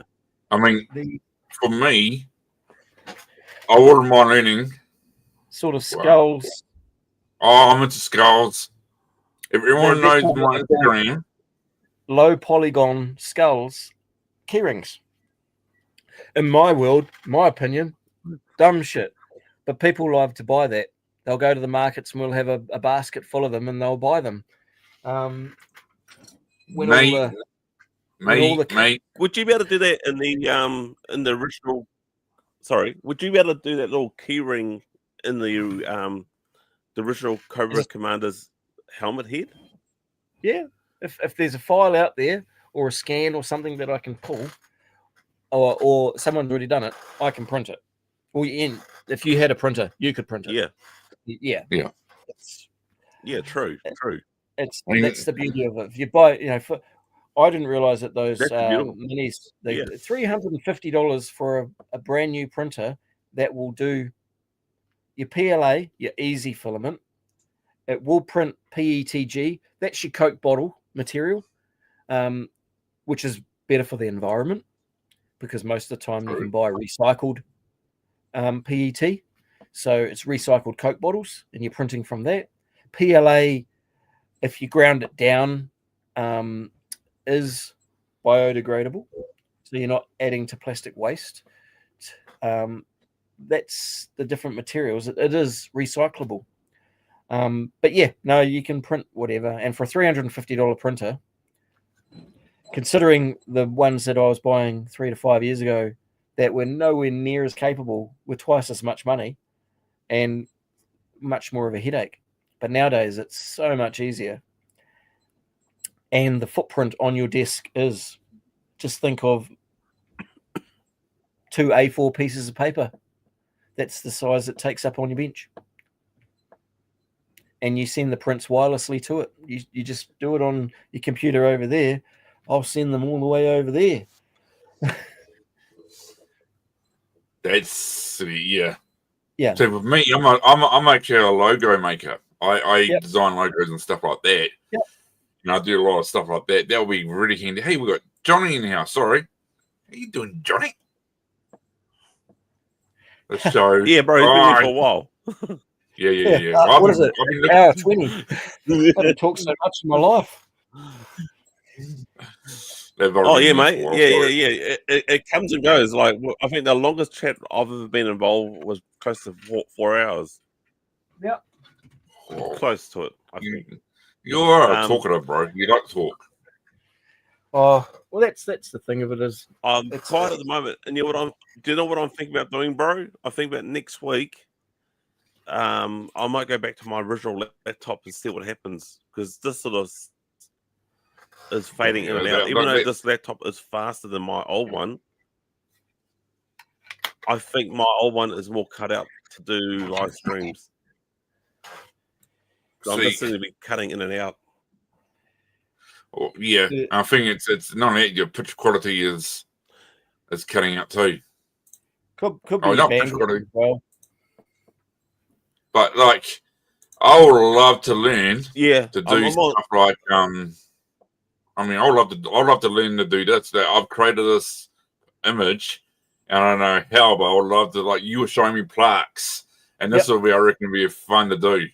This is my card. This is on Instagram. I've got my cards on Instagram, and it's got 2,000 followers in me. And I would love to get this done 3D, like not 3D, but like something with this. Yep. You know, I'm just wondering how hard it will get that scan. I've made this myself. How would it hard to get it put over to the 3D printer? I mean, is there software that you can use to do that? So you'd it depends on how you wanted it, but what you would tend to do is take, for example, the teeth would be white, the headlights and the eyes would be violet, the body would be green, the wheels would be black. And you would just basically take that and turn that into an SVG file, which is your 2D file, with you would of its component part of its lines or its shapes. You would then send that over to your slicer. So let's say you're using a Bamboo Labs printer. You'd import that in as a 2D object. Then you would give it some depth in that software. And then you would use what they call a paint function. So let's say you've got the printer that has the multicolors, and you would paint the colors back into, put the violet back in the headlights, back in the eyes. You wouldn't get the dithering and you wouldn't get the shading. They'd be one color. But yes, you can. And then you just send that to the printer, and as long as the correct colors are loaded, it'll go off. And in a little primo little keyring. That's right. Yeah. Yeah. You just don't get the dithering. In saying that, there is another type of printing that you can do called a lithophane, where if you shine a light behind the file, the thicker the print is through that image, the darker that part becomes. Oh, wow. So it looks like nothing from the front until you put a light behind it. And then the shading turns it into effectively a black and white image. But you can do color of that nowadays by blending the colors. I don't think I've got. You probably can put a LED little light behind it. Yeah, that's right. I don't think I've got a litho anywhere. I think they're all inside. But then if I jump to here, print. Lithophane images. So things like, I don't know how well it can zoom in on here. Just trying to find a color one. Visit. Just trying to find an image. There you go. So just in the background there, that's actually just a 3D print, but the different thicknesses have turned it into a litho. Oh, here comes my wife with a litho. She must have been. She's been watching us. Thanks, Amber. Oh wow! So without a light behind it, pretty cool. Without a light behind it, okay. So that's just without it behind it. But as soon as I take it and put a light behind it, there you go. Wow. Take away the light. Wow. And it's just different thicknesses of the material. Awesome. Yeah. So if I just do, so people make lamps and things out of them.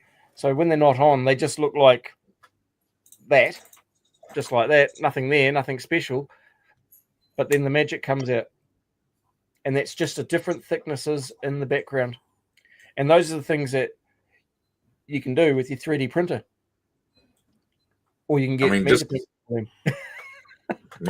might have to come and talk to you when we're up at Hawke's Bay, so we can do something like this. Yeah. And get something like that. Do something with this.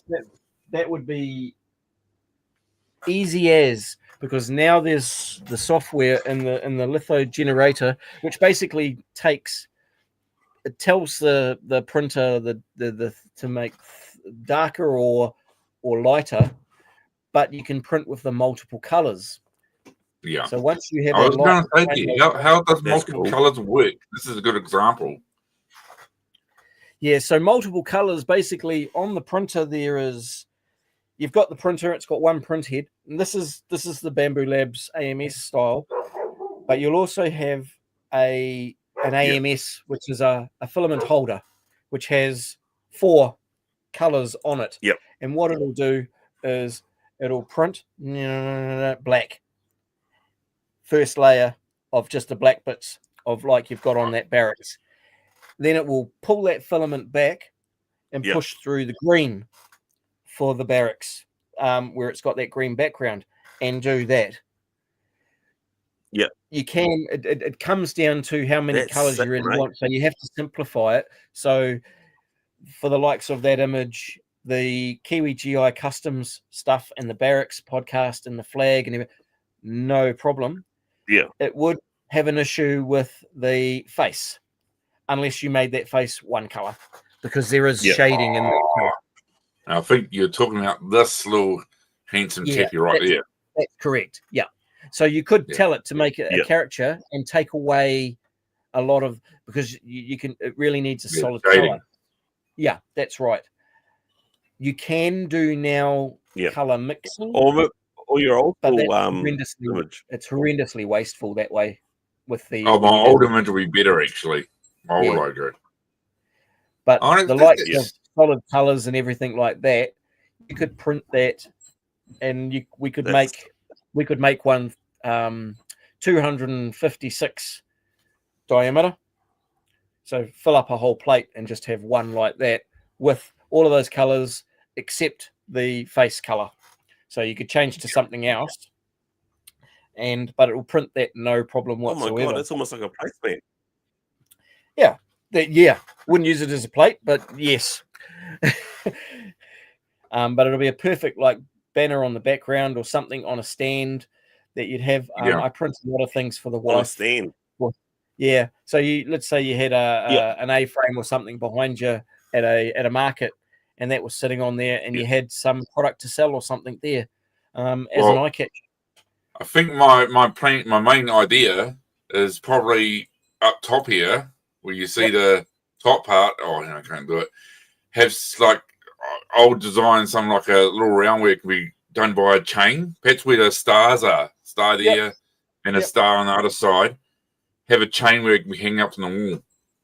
And what I would do is I was thinking of getting someone doing this for me. Oh. And on the back of it, I want to put you can get those on Kmart. You get those LED strips and have a lighting behind it, the background. Yeah, exactly for what you did, a background. Yeah, and that's the beauty. Pretty sick, bro. There's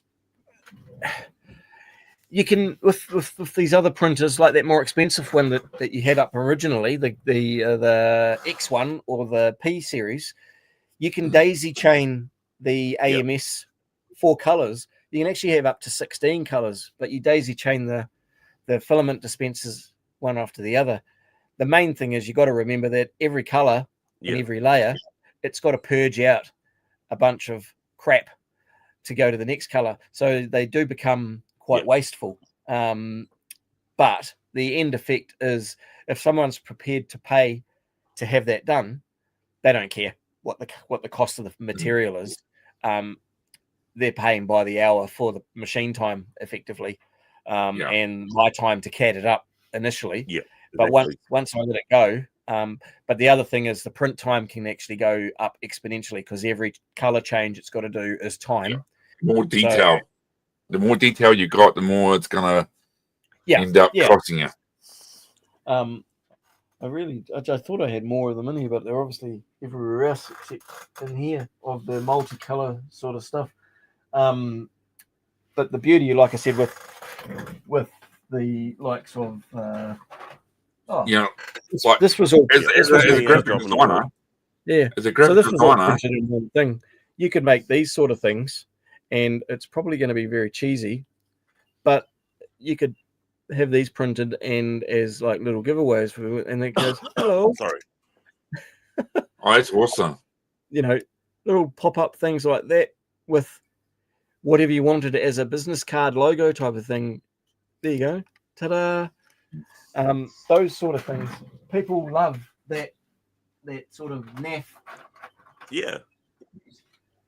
But the beauty with the multicolour is you can see again on that, you've got the red, the brown, the burnt, and the black, and that was all printed at one time. I did, you know, that's one whole solid piece. And people love that sort of thing. But the litho type of thing, which is cool, man. That's a cool thing, and there's tools out there that you can just take your own image, pump it into it, and it'll spit out the file that you can send to your printer for you. So you don't actually have to be a rocket scientist to make that. It helps to have an understanding of what's going on. But the more, I haven't done a color one for a while, but you can actually have that color come through as well. No, that's cool. Yeah, that's it's hard to show without it, but it just sort of shows the different thickness, and that's all it is. It's just a thickness layer of what was going on. It's like a slightly 3D effect. Yeah. Yeah. But as soon as you put a light behind it, it's 2D. And, you know, imagine being able to print pictures of your kids, put them on a lampshade, or your family, turn the light on, and hello, they're there. It's actually amazing. Yeah. And that's really cool. I mean, actually, thank you for actually telling me about the face on that logo, because as a graphic designer myself, I know now that the that's one color which I can do easily. I'm a graphic designer. I'm a computer designer. I can design stuff like that. That I know that hey, this is going to cause problems. It's best if I just keep that one color, which is it's easy for me just to get that face in one color. Even the sunglasses. And that's it. You can make the I would be happy with all of my colors. I would be happy printing with black and white. It's black and white, engineering side. My lovely wife, she wants the whole Skittles factory of colors. So I have the world supply of color. But the versatility of it is there is that available. There is every color available. I have some friends that are retro computer guys, and I 3D print replacement bits or more modern bits for their Amiga 500s and Commodores, and the color is actually called the color is actually called bone, but that is actually the Amiga 500 color for the breadbox. Unrealistic. But the color is called bone, and it works perfectly. And I've printed many floppy drive covers and things and buttons that have broken for those reasons, because it works, it's plastic, and Amiga don't make Amigas anymore, and Commodore don't make Commodores anymore. Yep. They're saying stuff back in the days that you just don't get no more. Yeah, so for that retro computer side, there's another aspect of being able to 3D print your own replacement case parts. That's actually good. I never thought of that. Yeah, it's going to set up another. Here's a logo. It's my Instagram logo. As I said, I've got two parts. I've got Crow Pit, and this is one that's my car one. I tend to do quite well. But here's something I'm going to ask a question. Shaded areas like this here, where the head is, that would cause a problem, eh? So anyone out there, they're not shaded. They're actually solid colors. Yeah.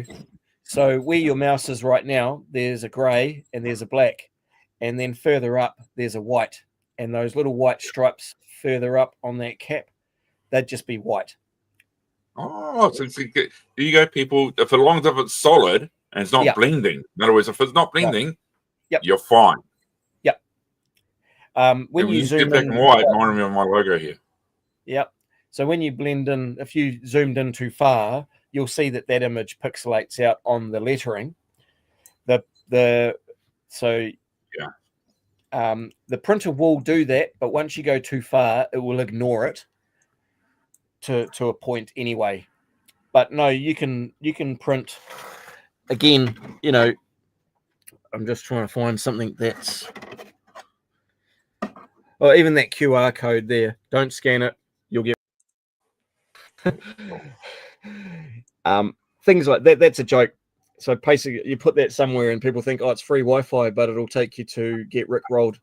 And yeah, but you can do all of that quite deep into. But as long as they're a solid color, it'll work. Nice. Yeah. And again, you can go down. The easiest way is, depending on your font size or your drawing or your lettering size, will dictate the nozzle size on your printer. So if it's less than 0.4, it's going to be messy. I don't like changing to a 0.2 because it just doubles the time of everything. But if it's a 0.4 nozzle, which is just sort of number 9 on your font size, anything smaller than that can be an issue. Anything bigger doesn't matter. Always going to be good. Always going to be perfectly tight, because the printer will only print what it's told. And if it's told to print that size font as a drawing, that's what you'll get. And with a perfectly non-blended edge, it'll be a straight cut to the next color. Here's a bit of a question. Like, let's go back to this logo, right? This example, I want to I got these sunglasses. You see these beautiful sunglasses. Mm-hmm. If I want to put that logo on the side, here, right? Too small. It'll be too small. Too small. Okay, everyone, it's too small. You'd be at probably to be worthwhile for that sort of thing. You'd want to be 60 mil diameter. Oh, okay, yeah. So everyone, yeah.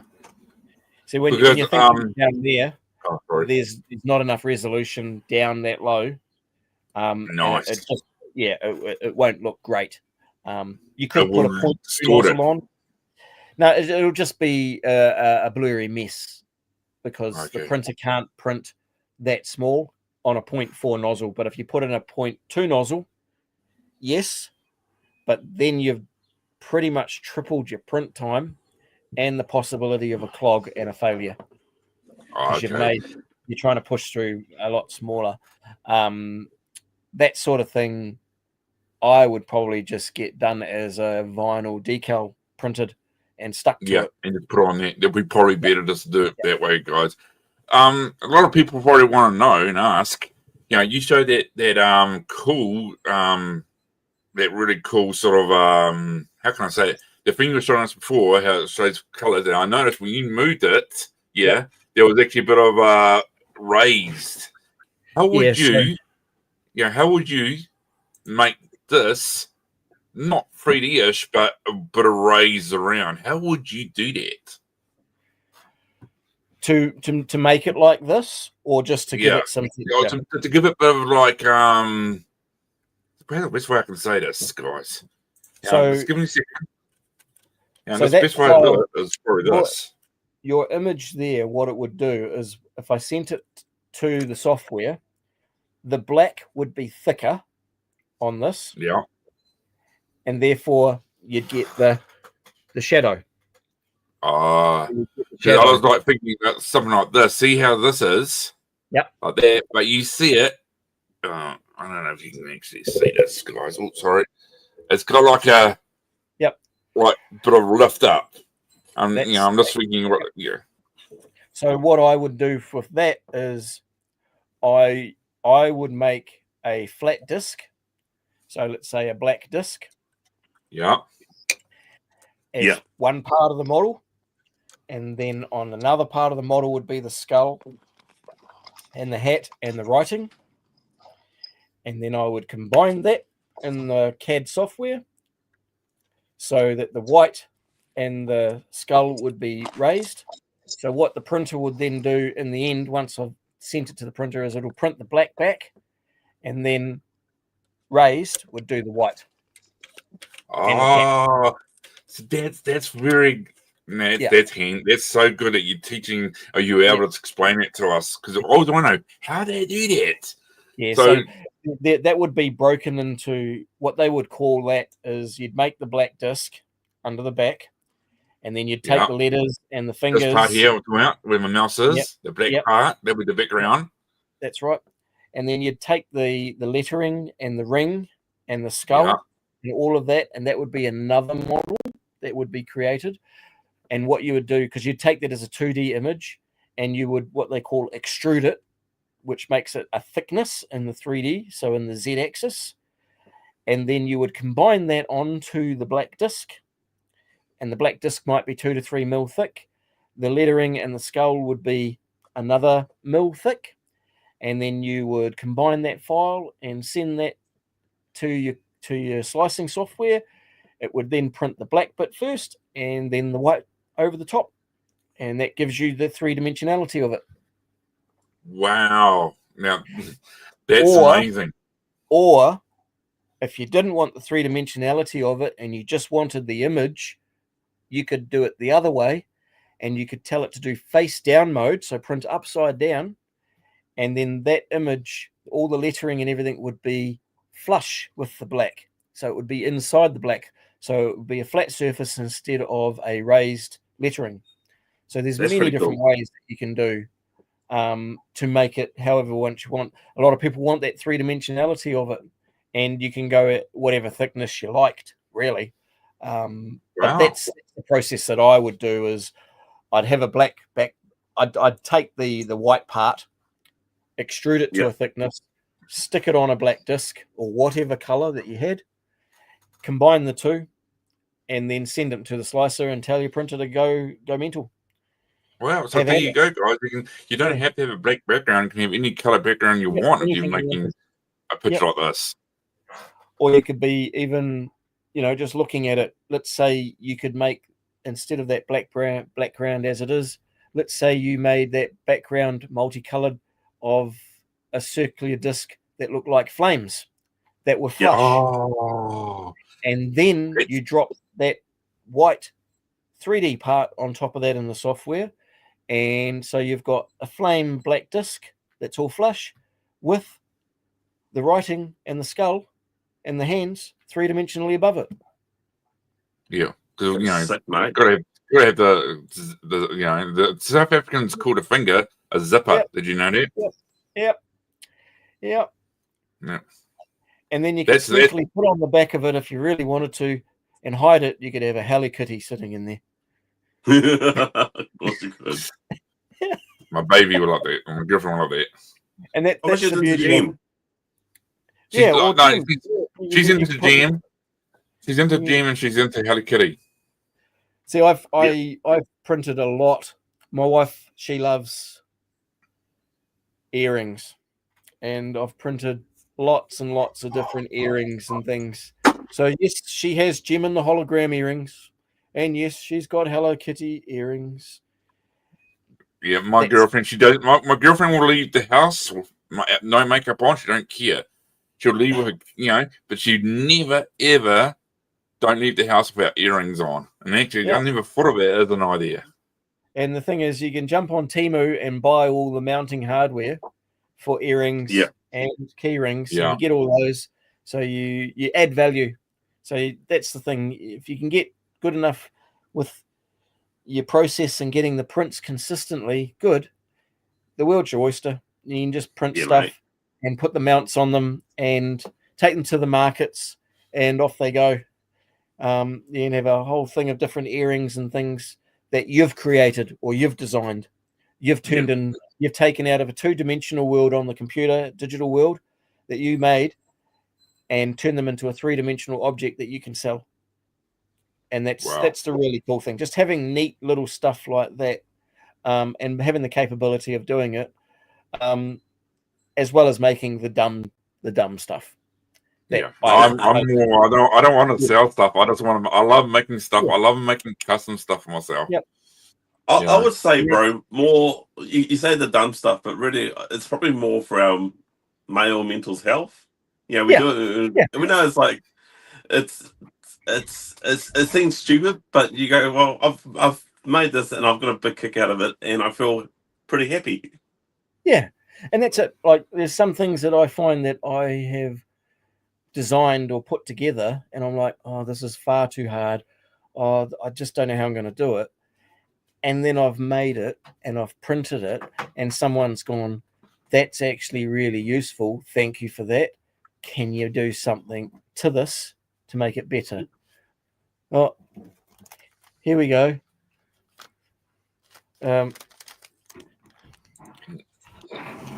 Christmas earrings. Oh, wow. Oh, that's cool. That's bloody cool, man.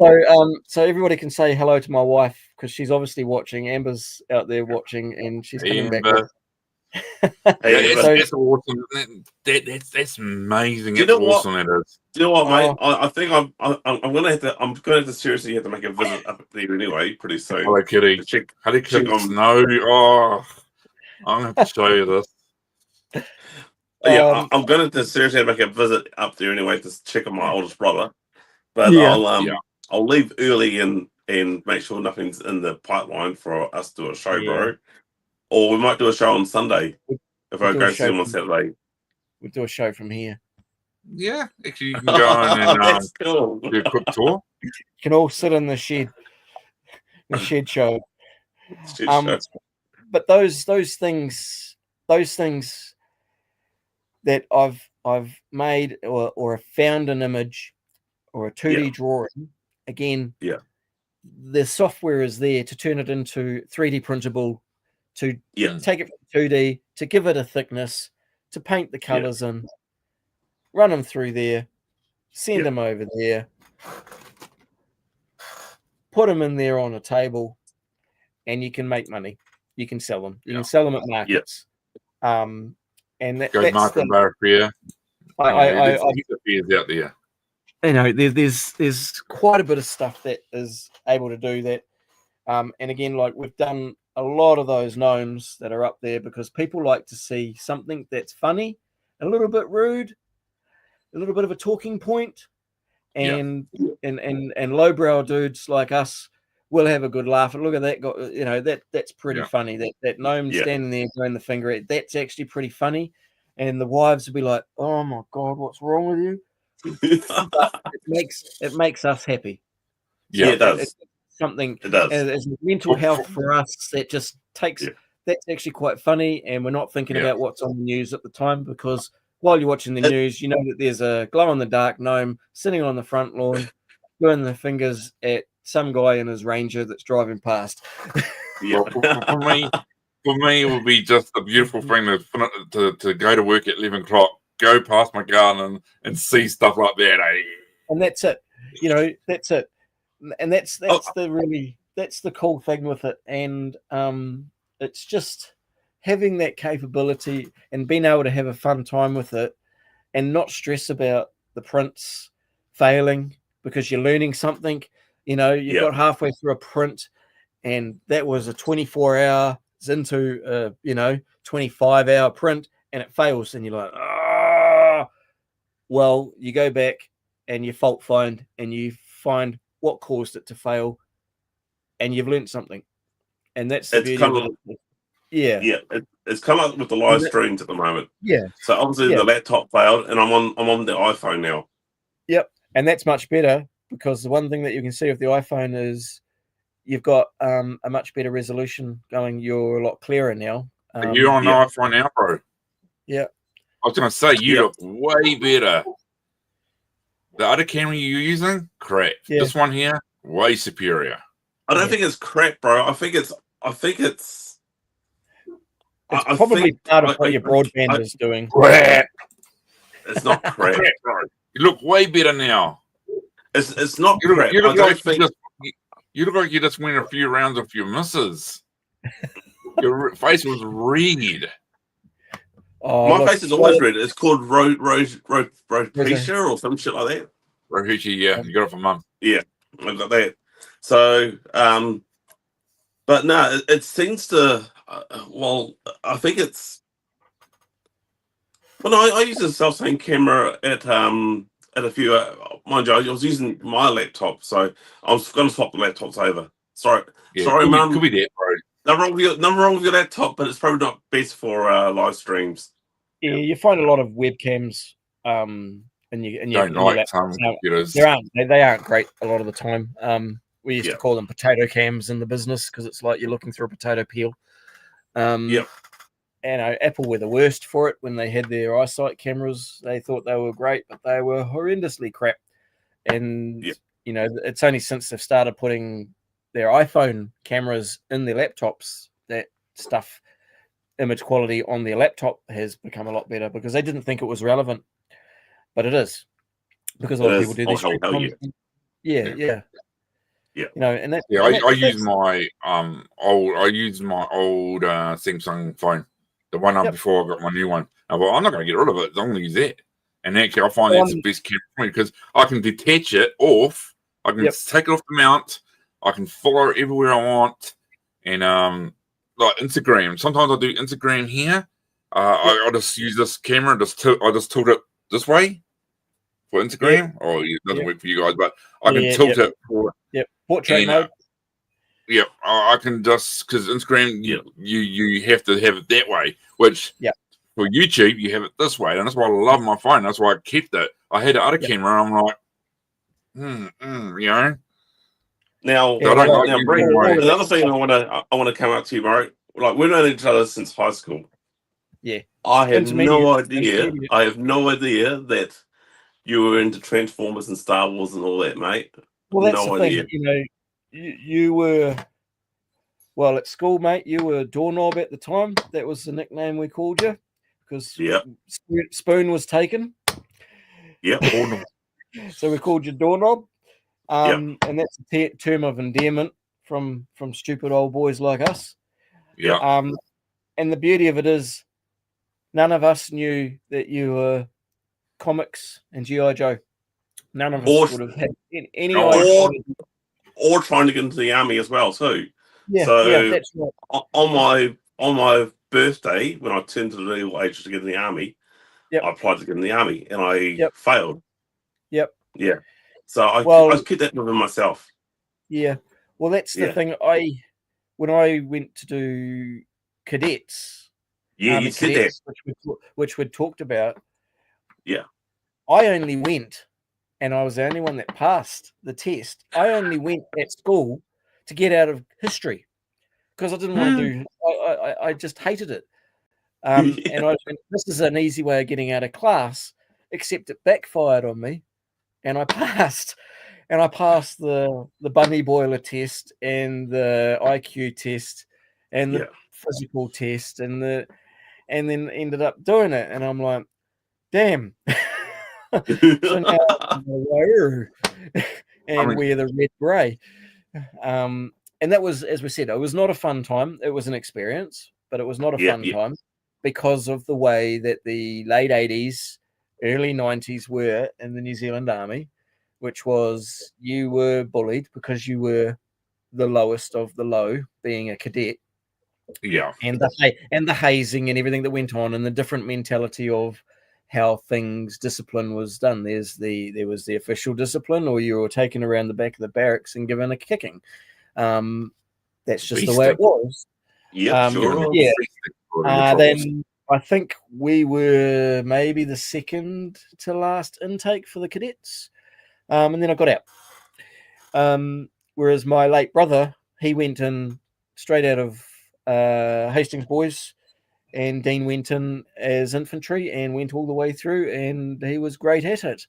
And he only got discharged because his knees blew up. He'd finished everything, and he was, I think it's Burnham, whatever down in Christchurch, whatever the base there. But he got a medical discharge out of the army because of his knees just basically fell apart. But they wanted young fellas. When did he go in? In the mid 2000s, and it was a totally different experience for him for going through basic and everything. It was by the book. There wasn't that carry went on, and they wanted him because they wanted him to learn to be a driver because he didn't have a driver's license. So you learnt the army way, and you didn't have any notions or preconceived anythings, and so that's the way. Yeah, so he became a driver. But it's just a shame that his knees fell apart, and because he would have liked to go on to the police force after that, but just couldn't do that sort of thing with the way his knees were and his joints, which is a real shame. But as we went through school and everything, you'll remember what Karamu was like at the time. It's a totally different type of thing now. But the great thing is, when I took my son to the open night, he went to the likes of all the schools. Yeah. Mrs. Clark was still there, recognised me. You're kidding me. Really? And I went, it nearly came out. Bulldog Clark. Mrs. Clark. Bulldog Clark, we call her. Yeah. And Wooster was still there, and he would still be there if he didn't have his stroke. Wow. Teachers that were there that I have respect for now. Didn't have much respect for Mrs. Clark, but I have respect for her now, putting up with what we were like, and I look with what students are like now. Our computer teacher, who is he? Mr. Moore? Mr. Moyer. I've got a lot of respect for him. So he got me. So he pulled a lot of strings. So to do the computer programming, you need to do maths. Yeah. He got me, and he says, like, I want to prove that somebody like myself could do computer programming without maths. Took me a little bit longer, but I passed. Took me thank God for Grant McConville for helping me out. Yeah. And here's the funny thing. You were doing that on probably black and white, because I think there was only one or two color machines. Black and white, 286s, 386s. So that's going back how far we were on those. And you always snuck into the computer room to go and play frack. The caveman game. Those sort of things. I think I was too busy doing sports. See, I remember. Because when I turned 13, high school was great till I turned 13. And I went from normal size to 6 foot, and I was like, "Oh man, I'm the odd one out now." I got my first stage of depression in 7th form, and that's when I first applied for the army, and I failed because of my back. And I remember going to school. I went to go ahead and answer a question, and I couldn't speak. And I think I was out of commission for about a month or so. And I didn't know what it was. And then I think one day I woke up in the morning, and I think, I'm going to have to go back to school now. And I thought it was a tombstone I did you. No. That was much later. We got into wrestling after, like wrestling after school. Whereas I was always into wrestling, and we've had this conversation, back in, and I'm watching the Netflix now, going back to watching the original Royal Rumbles, watching the Ultimate Warrior. We went to a school camp. I think it was Ocean Beach camp, and I made sure I had all the right colored zinc sun protection so I could do Ultimate Warrior. So here's this dumb little 4th former walking around thinking he's Ultimate Warrior with the face at Ocean Camp. I didn't care because I was happier than Larry. But it was always the wrestling. The 1988, 89, 1990. That's when it was big in New Zealand. That was good time. Ultimate Warrior, Andre was still alive. You've got the Undertaker. That was a very early Undertaker. Those sort of things. They bring me back fond memories, and I like to reminisce on those fond memories. That reminds me, bro. I'm going to try. I've got the agent for Sergeant Slaughter. I'm going to try and get in contact with Sarge and have a string with him. Oh, that would be, My dream is to get CM Punk on. Right. Yep. He's hard. Cover tattoo.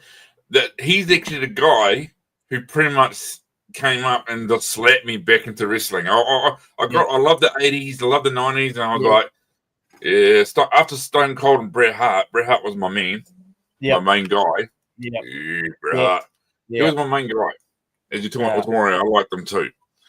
Yeah, well, there's always the old. I lost it. I kind of died out. And plus, being a family man, having kids, you don't have time. Then all of a sudden, I've got no kids, and then all of a sudden, the CM Punk guy, I liked him. Then when he came back, I was like, Now, I will have to say, Triple H is slowly doing a great job.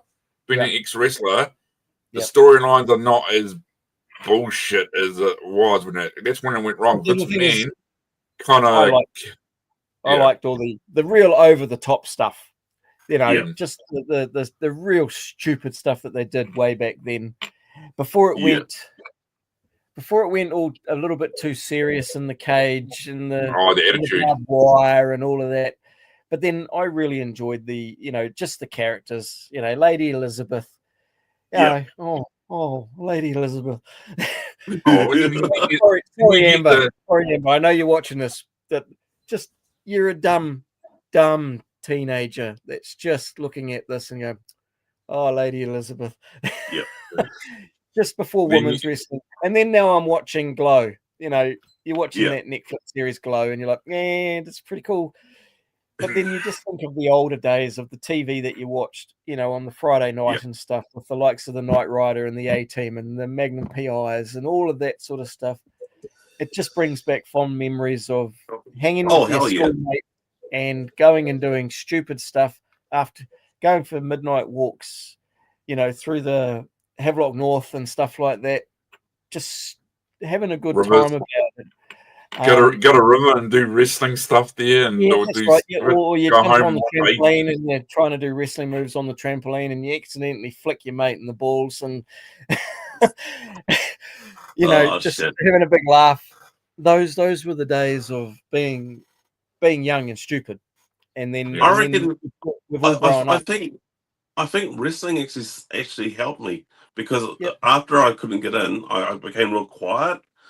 And then watching wrestling, I realized that they put on a show. So I started imitating like the likes of Rick the Model Martel, like the real the $1 Million Man, Mr. Perfect. So all the ones I am not, I try to be there. And again, I'm certainly no Ultimate Warrior, but I thought he was cool when he grabbed the ropes and he did his thing. And then you had the old stupid things of the figure 4 leg locks and stuff like that. You just think, they hurt. You don't. Do you know who I reckon brought that to life and get those guys to actually get credibility and get confidence was Macho Man. Get Macho Man. He was out of the woodwork. He's like, how many times I told you? Steamboat. Now, Macho Man and Dragon Steamboat. Light bulb. Everyone decided, we can be like that. We can be Ultimate Warrior. And that's what I think. I had the old box set on VHS of all the old, the original VHSs of all the old SmackDowns and Royal Rumbles and those things. And now it's on Netflix. It's a little bit nicer quality and everything. And you just sort of sit there and you watch it and you go, this is utter bollocks. But I love it. The thing I love about the modern day wrestling is, I'm going to say this, the thing I love about the modern day wrestling is divas turn into women wrestlers. Those women wrestlers are, how have they gone from the beginning, like, you get someone to do a drop kick, like a chick like Trish, like, wow. Now they can do so much awesome moves. They can keep up there with the boys, the guys. Rhea Ripley and Neo Sky, they got the top rating on that wrestling match those two had. My oldest daughter and I, we play wrestle. Like she's I've started late, so she's 8 years old. But she says, like, Dad, come out of retirement and train me. And it's like, I'm way too old for this shit. But you're having fun, and you're just having a ball with the children. And that's the thing of it now. I love to go back, and like James is now, what would he be? He's 22 now. He's just finished off his Oh, you're master's lucky. degree. So he's I sat down and I said, "You're going to watch some really bad 80s movies with me." So we sat there, and he loved it. We watched Commando, you know, Yeah. Predator, Yeah. stuff like that, and he's like, "This is pretty good, Dad. Not like your computer games from back then. The graphics were rubbish." And I said, "That's technology." Yeah. But we were watching good old 80s movies, and he's actually having a great time. And he's like, "This is actually pretty cool, pretty funny." I dare not jump in a multiplayer game with him nowadays because I get completely annihilated in gaming by this young fella that would also, you'd hear in the background, because we're on a network game, internet gaming. Yeah. And you hear his mates laughing at his dad. I don't care. Having a fun time. Yeah, because that's what online. You go That online. kind of reminds me, mate. I want to do a live stream on the gaming that we did back in the day, and I reckon you'll be perfect. Would you be interested in doing another live stream? Yeah, I do. I like all the old retro gaming, so to speak. Yeah. I really enjoy the older stuff. You know, the original Dooms, but even going further back than that, like you must have been. You're at Flaxmere Intermediate at the same time as us. So we got those BBC micros at the same time. All right. Yeah. So you played Granny's Garden, don't deny it, and you played Flowers of Crystal, don't deny it. you did the turtle graphics and logo, and we thought we were the absolute shit doing that. Oh yes. But people don't realize. We used to put the pins in the backyard and put the TV in there and play games on the and all that. So the old retro stuff of that old BBC or the Acorn Archimedes, as it was known everywhere else around the world. Yeah. The Acorn stuff. You know, the teacher came out with that one big 5.25-inch floppy disk that the whole classroom's stuff was saved on too. Yeah. You know, and you would log in with I am Brent on this thing. I remember that. You know, those are the days that nowadays you look at it and you go, actually, it was really new and quite hard, but we were of the generation that picked that up and ran with it. And you want to hear something funny? Yeah. You want to hear something funny? It happened to me. 2 years I've been driving Truck Simulator, right? Yep. And I decided I got no kids now. They're all, you know, my daughter's living with her mother. And I'm like, man, I've got all this time, all this effort, you know, time to be, you know, most guys buy sports cars. I went to gaming. Yeah. Yeah. So I went, that's it. I got myself I went to, and I said, sir, I want a PC that can play games, and they gave me this laptop. I said, I don't want a freaking, you hook it up to your TV, blah, blah, blah. Yeah, so I went in there, and I was looking for the disc to play Train Simulator. So I'm on the internet. I'm on Train Me. Then I looked at this laptop and I realized there's no DVD stuff in it. So good old girlfriend, school teacher, she came on, put my hand on my shoulder and said, baby. She put down stream. I said, what's this? I said, you buy your games this way. Yeah, you download. I bought the game. Yep. I bought the game. And I sat down and I looked at the letterbox, and my girlfriend goes, well, why aren't you playing a game? I said, I'm waiting for the fucking come in the letterbox. She goes, oh, dear God, baby. No. No, it's already on your PC.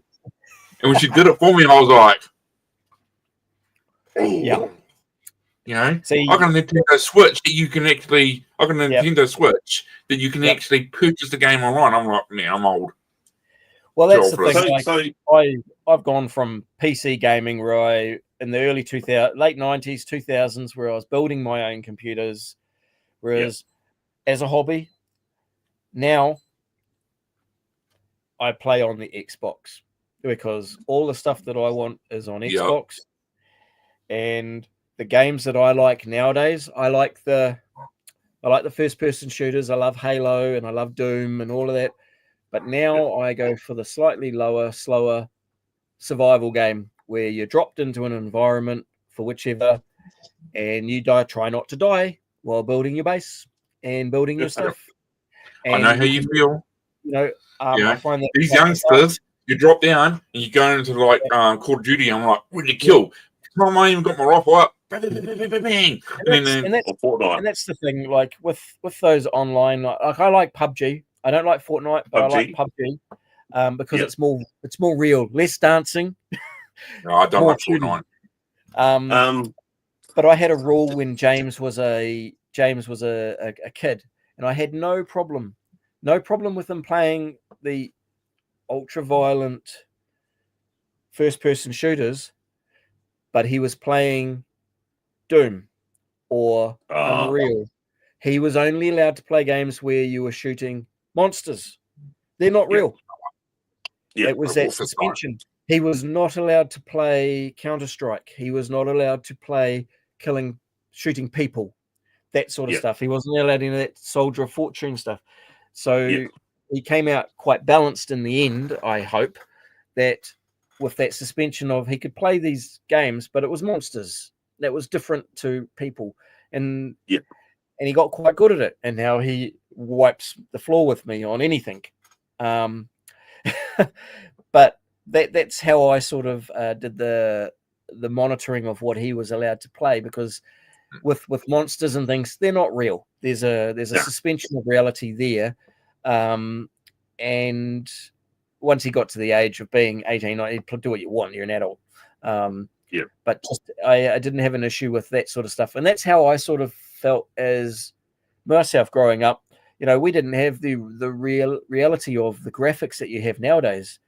No. We had, I think the worst of it was Wolfenstein, and you knew that it was a game because there was no reality to it. Whereas the stuff nowadays, it's very hard to separate the game from reality, I find. Yeah, very hard. I mean, like one of the games I'm hunting down for. Remember the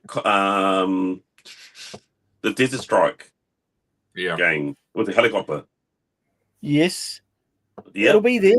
It'll be there. Yeah. It'll be out there. Good. Do you go to GOG.com? Goodoldgames.com.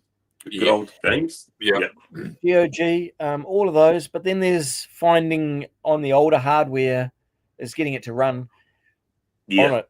And the easiest way of finding that is actually finding the Amiga 500 version of it and running it in an emulator. Yep. Because I noticed I've got a PS4. I haven't upgraded to a PS5 because I've got kids.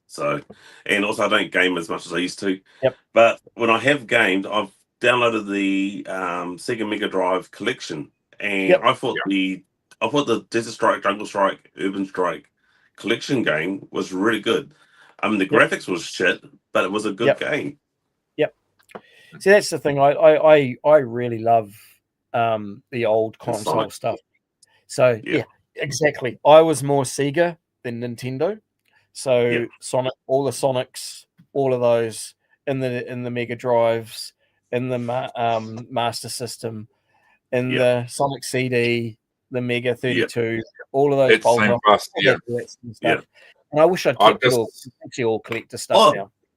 Here's something that I would have now. This will probably blow you away. So, just changing subject here, but did you know that in high school I also studied ninjutsu? Yep. You didn't? Yeah, we both did. Yep. I did know that. Well, I'm actually quite shocked because I kept that quiet for a bit. Yeah, I wasn't quiet, bro. I didn't keep it quiet. I did the Jitsu and Keto. No, I wonder you should. I was trying to keep it quiet, and you were probably telling him the whole world that I was doing it. Mate, I wasn't telling you were doing it. I admit, people come up to me and go, I had this one bully. He was fucking this height next to me, and I was already 6'1", and he goes, I thought I did Jitsu and Keto. So what? I did a move on him. He expected me to do something flash, and all I did was put him on ground. You were the bully basher, bro. People paid you or paid us to take care of bullies. Yep. I think one of the guys that was known for sorting out the dipshits was old Mark Solomon. Yep. Solomon. Oh, Mark, yes. Yeah. Yep. And David Tupper. There was David Tupper, and there was Mark back then, but he looks like he's lost a bit, and he's a bit thinner and everything in the face. But he was the one that sorted the bullies out. I remember. Yeah. I remember him just giving someone under the stairs in D block, right, let's deal with this, and done it. And he just put them on the ground, and that was the end of it. And they were no bullies anymore like that.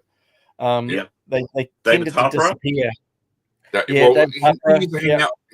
used to hang out with me and Dave Pepper, and actually there on the stairs, I was actually standing on the corner watching it. Yeah, those are the chaps that you remember at school, because our crew was Hayden Tuck, Glenn Anderson, all of those sort of chaps, mainly in the hockey teams and stuff that we were in. Yeah.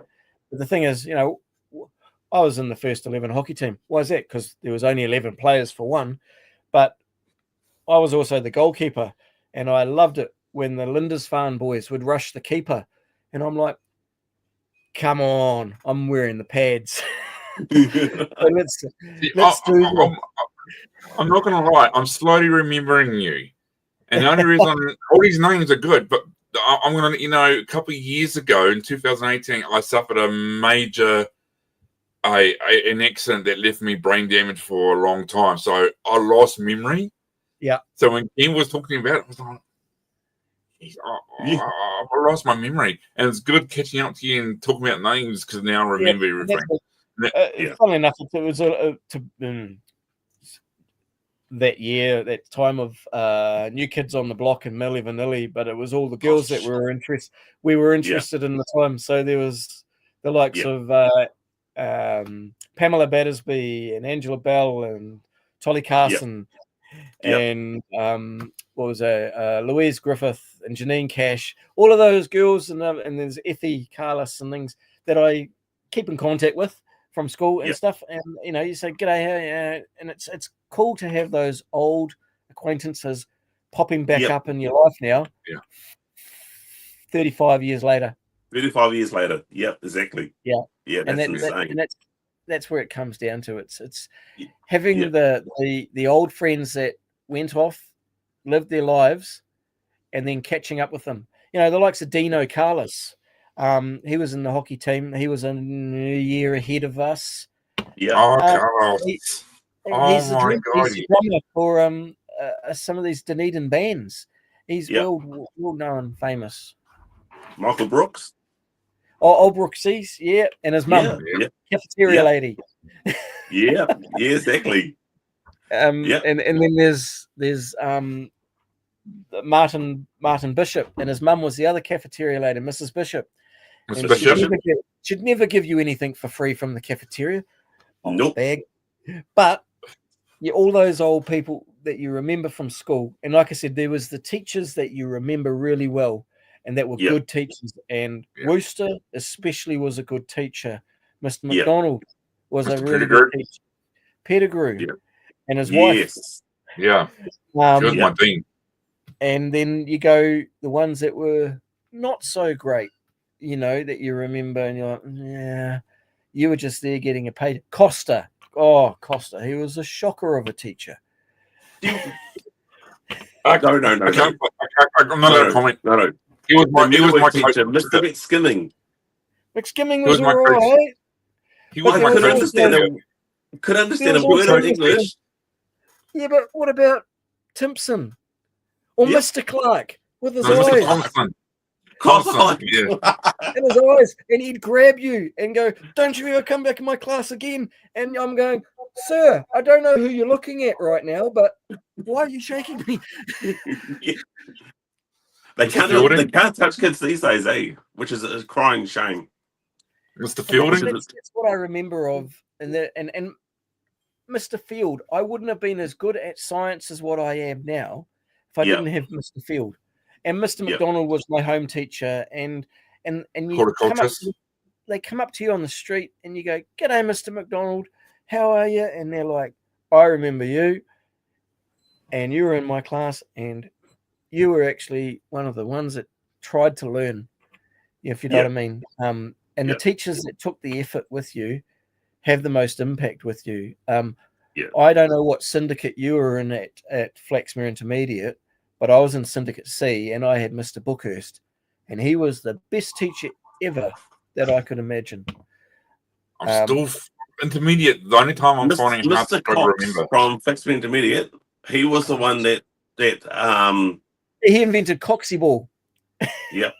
So he was the one that came up to me, and he literally says like, he basically told me to, like I was mucking around. I was a bigger boy.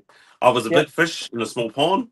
Yep. And he pulled me aside and said, like, unless you change your ways, you're going to end up with nothing, doing nothing. He still scared me straight, to be honest. That's and that was Mrs. It didn't do that well. And it wasn't until I actually went to Caramel, and I thought I was still this big fish. Yep. Boom! Did I drop down a peg or two, and then I realized, okay, I need to shut the fuck up. But that's the difference of the type of school. Because in the third form, I went to Boys High.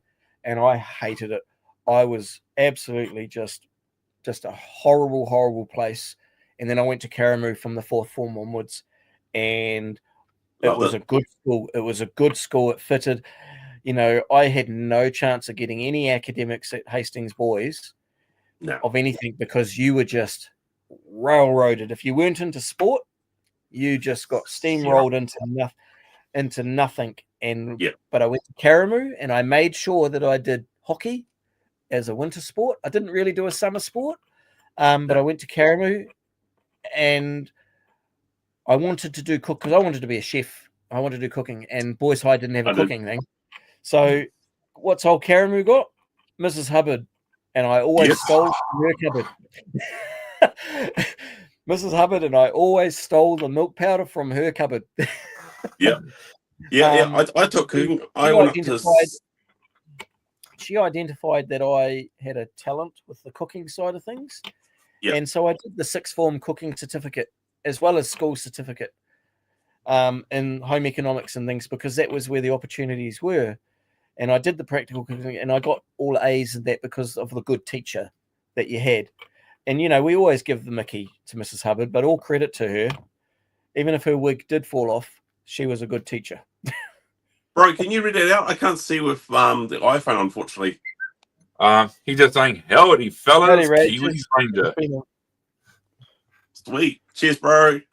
That's the only downside with doing this is an iPhone. I can't read the small print. On a different side of things. Yeah. Oh, you haven't got your iPhone connected to your computer. I've turned it off, bro. I've turned the laptop off. Yeah. Oh, is that what I've heard smash? You threw it through the window? No, I would never do that with mum's laptop, but no, it's just not. It's not struggling with it. But those were the days that you needed the kick in the ass from the good teachers. Whereas, let's say, I just went to history because I had to fill in a subject. I hated it, and that's why I went to the. I still love history. Whereas the thing is, now I love history. I like all thinking of all of that stuff, and I can get my dates sometimes. But Robinson wasn't a good teacher at that time. It was copy and complete, effectively, from the board. Yeah. Whereas Mr. Field in the science gave me the relevance because I was as thick as two planks when it came to mathematics, but I was really good at physics, maths. Oh, who was the science, and he also the horticulture teacher? Mr. McDonald. No. He was a teacher beforehand, but he got involved with a student. No, he got involved with a student. The borderer. No?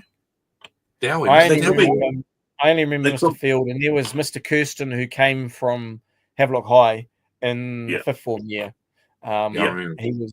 He became the head of science there as well. I need to look at my yearbooks, to be honest. Yeah, well, that's the thing. I've managed to re-find them or scan them because I lost all mine over the years. Just Google it. Guys, just Google. Yeah, the thing is, I can't Google that shit at the moment. Have you got a seventh form yearbook? Yep. I never made a seventh form. I need to get a copy of that. I've only got Mr. Fields. Mr. Fields, I don't like because how I never came back to sim form is Mr. Fields got into my grill when we had to go back to the subject and got on my grill and I punched him in the face. Yeah. Yeah, you hit him. And then our mother went in and found out what happened, and she punched him in the grill and said, "You're not going back to school."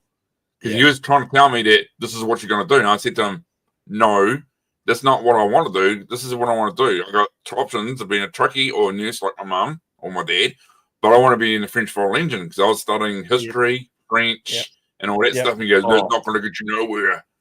You know? Yeah, well, that's when they try and put their put what they think on you. It's really your own how you go in life. They can guide you, but they can't tell you. It's like how they say, you know, the math teacher goes, "You won't have a calculator in your pocket all your life." Oh, well, I proved you wrong. I was gonna say thanks for Zazel. He just also gifted the 5 Kiwis. Thanks, man. Thanks, Zazel. Also, bro, check out my channel tomorrow. I've got a membership, right? So I also use sales as part of the membership. He would have seen what I did. Yeah. So check out what I've done for him tomorrow. 10 o'clock tomorrow. But yeah, both Quinn and I were into hockey, but we chose not to go into hockey because we couldn't afford the school uniform in high school. Yeah, for me, I kind of in fourth form. I came. I've always been cricket, but in fourth form, Costa was my main teacher, and you only went into Costa's class if you were educated. No, I said cost. We couldn't afford it, bro. Not the Costa. We couldn't afford it. Could you please let me finish, bro? Let me finish. Well, brotherly going on here. Yeah. Uniforms wasn't an issue because I was buying cricket pads, cricket bats, cricket balls, and that was expensive. I went to do lawn mowing to pay for that, bro. Yeah, I didn't want to do hockey no more. Mr. Costa said to me, "You got to concentrate on one sport. You can't do a winter sport and a summer sport. You need to recover in the winter." So cricket. That's why I stopped playing hockey because I chose cricket. It was more talented. Well, I chose the hockey side of it, and because I was a state ward at the time, the government paid for all of my stuff. Oh wow! So I was in the Sussex Street family home, so on the corner. Sussex Street, yeah. So I was in the family home on the corner, and effectively the government paid for all my uniform. That's why I had all the flash stuff, because I made the government pay for it because I was a state ward in a family home. Bloody hell! I did not know that. Yeah, I did not know that myself. Just fall out of bed and walk into school. Not even around the corner. Not even 20 meters away. I was from school. That's the same with Michael Bennett, eh? Michael Bennett was around the corner from Canberra High School. Yep. Michael Bennett and Colin Bennett. That's a name that I went to Peterhead Primary with. Yeah, Colin and Michael Bennett. Yep. Old Colin. They're totally different shapes. Yeah, like you and I, bro. Yeah, they're totally different shapes. I had more mind you, back in high school, we were pretty similar shapes. So when I failed the second time to get in the army, my other attempt was to get Quinton to join for me, and we will swap identities. Because I was already 6 foot. I was already 6 foot by 13, so I already look like a man. Well, 13. But that failed too. So obviously, I have to look at it. There was a reason why I wasn't going to go in. So that's it. I'm not going in. Yeah. Well, that's it. I did try. And it was just, again, I not lucked into it. I only went to get out of history, and I ran with it. And it was not a pleasant 6 months, but it makes you what you are. It hardens you up a bit, toughens you up a bit. And those were the days of the way that, you know, there was a bit of beasting going on in the back. And you were the slave because you were in the Red Beret. You were a cadet. You weren't even territorial. You weren't even anything. And even if you got to Lance Corporal or Corporal, you still weren't in the army, so to speak. No.